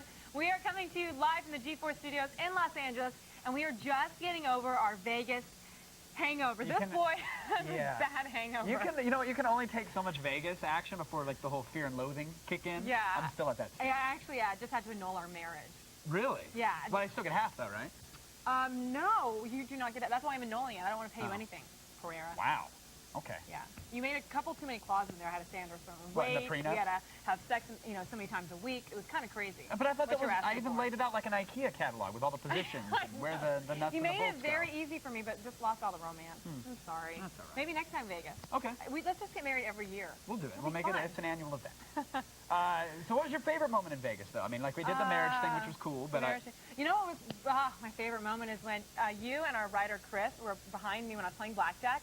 And he told me to go all in. In that moment, I thought, you know what? What the hell? I went all in, covered my eyes, blackjack. Yeah. But then also, the very next day, No, let's not. I asked what your favorite moment was. The very I don't next think we need day, to hear he told me to go all in again, and I lost it. Like, if you weren't feeling it, I'm sorry, you shouldn't have gone in. But if I you would have always doubled feel- down I and or always feel split, lucky. you'd have totally gotten it. Just got to play strategically. All right. So that was a cool moment for you. You all right? Yeah, I'm just like listening to you trying to like explain. Yeah, you know, what are you going to do? Split them, double down. Double down, you got to hit, go all in, and go into... You're just saying things you hear the... play the line. You're just saying, repeating things the dealer told you. Yeah, pretty much. I had to look at the dealer for every single hand I played. It didn't work. Well, what about you? What was your favorite moment? I really enjoyed it. It wasn't on the show, which was kind of disappointing, but the local, like Fox 5, they invited us out to do an interview, and that was my favorite one, too. It was local Las Vegas television, and we went over there, and we said, can we do the weather? And they're like, oh, we're not sure we have time. We ambushed the set. And we just sort of ambushed it. Is that you act like you don't even know TV because when the graphics change, you flip. I'm not used to working with a green screen. I had no idea what was going on. I'm really trying to do the weather. Yeah, you were Vanna Whiting the hell out of that thing. No, that's wind. There we go. At you. Wait, now I'm going to do... That's your weekend temperature. That's the wind coming in, and the rain, and there the sun. Sun! Dude, weatherman in Vegas is the easiest job in the world. I know. It was 100 the whole way through. It's hot. That's why when we ambushed, when we came in, they said, oh, we don't have time for you guys to do the weather. So we turned around to the weather guy, and we was like, can we do the weather? He's like, okay. I don't care, whatever. Because he doesn't have anything to do. Go for it, it's sunny. No, really nice guys. Really, really cool show, too. It was really fun to watch. I want to ambush the weather everywhere. Also, we ambushed the segment because we were done with our interview, and you continued to do a special announcement, which was my candidacy for governor.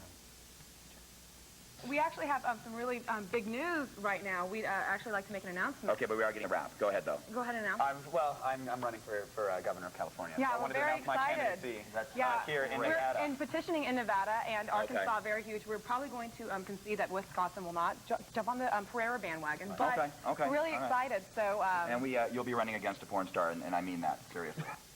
I will be, and I will take her down. And we came up with that on the way to Fox 5 without telling our president, vice president, producers that we're just going to announce his candidacy, and he's actually going to run. What are some of what's your platform? We're going to run. Well, first of all, let me ask you something. Okay, let's do a little role play. Let's say I'm running for governor. I'm like, excuse me, ma'am, constituent. Olivia, nice to meet you. Do you like global warming? Oh no, I hate global warming. What about traffic? Oh, hate traffic. Illegal. Done. I'm passing the law. I'm governor. You know what the hell can I do? In fact, the borders of France, have those been bothering you, keeping you up at night? I'm redrawing them. We're just redrawing them. That's impressive. That's how I roll. I don't know why people haven't made that platform yet to make traffic illegal. You're in traffic, you get a ticket. Done. That's why you're going to win, my friend. That's why you're Pereira. Blackware counts. I figure with a... Where does it count? We'll figure that out later. But just right now, put it on the poster and let's get these things printed. Let's get it going. I'll be the first lady. Nice. Time now to toast the champagne and eat the king prawn. Yeah, because we're teaching the kids in Thailand, too, as we go around the net.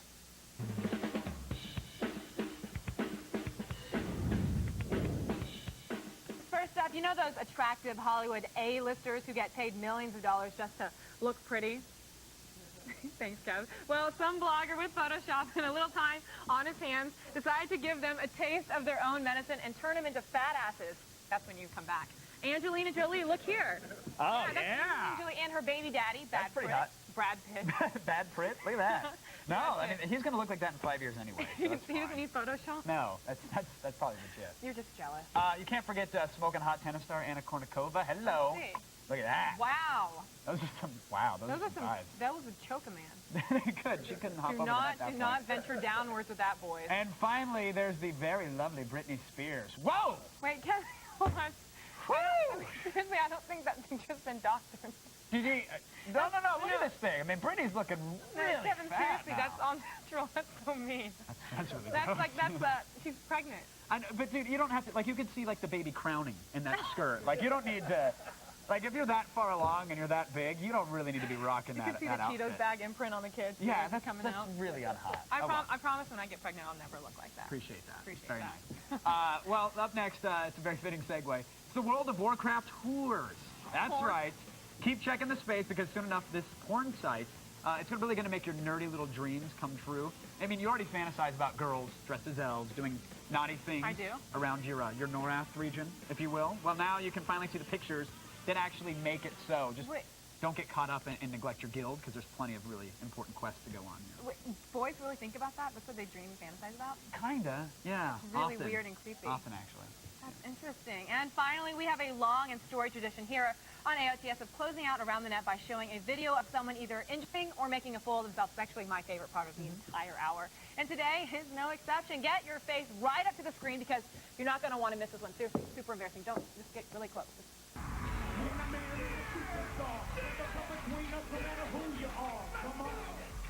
Get it, feel it, look and draw. Hip-hop flavor, mix with a little bit of I love it! You know, I actually watched the Teen Choice Awards last night because they kept teasing that K-Fed was going to be on. If I knew he was going to do it, I would have watched. But I didn't realize just until literally just now, watching that clip again, that he didn't get that you should sing the chorus and let the the backing track back you. He backed the singing track behind him during the chorus. That's He right. says, he's only saying like every other word. He's like, get it and split it and with it. And it's like, no, dude, there's lyrics in between. Don't let the CD that's in the thing do the work for you. I wasn't going to be surprised if he was bad, but I'm just so happy he's so bad. It just makes the world right again. You know what though? Like the mix was terrible. That's not his fault. His album's still gonna be huge. That track is gonna be popular, and I'll probably be thumping it in the CD. You're lying to me, right? Oh, Swear to reclining the seat. You lie. Doing the ghetto link. We can't be friends. Okay, that's enough internet for today. And hit. Go to attackoftheshow.com for the link to everything you just saw. We are not friends. If you support him, we're not friends. No longer. That's fine. Friends with benefits. Right now, it's the only news that you need to know. Here's Layla Kaylee to tell us what unaware stars on camera, nonetheless, in this week's most unintentionally funny clip.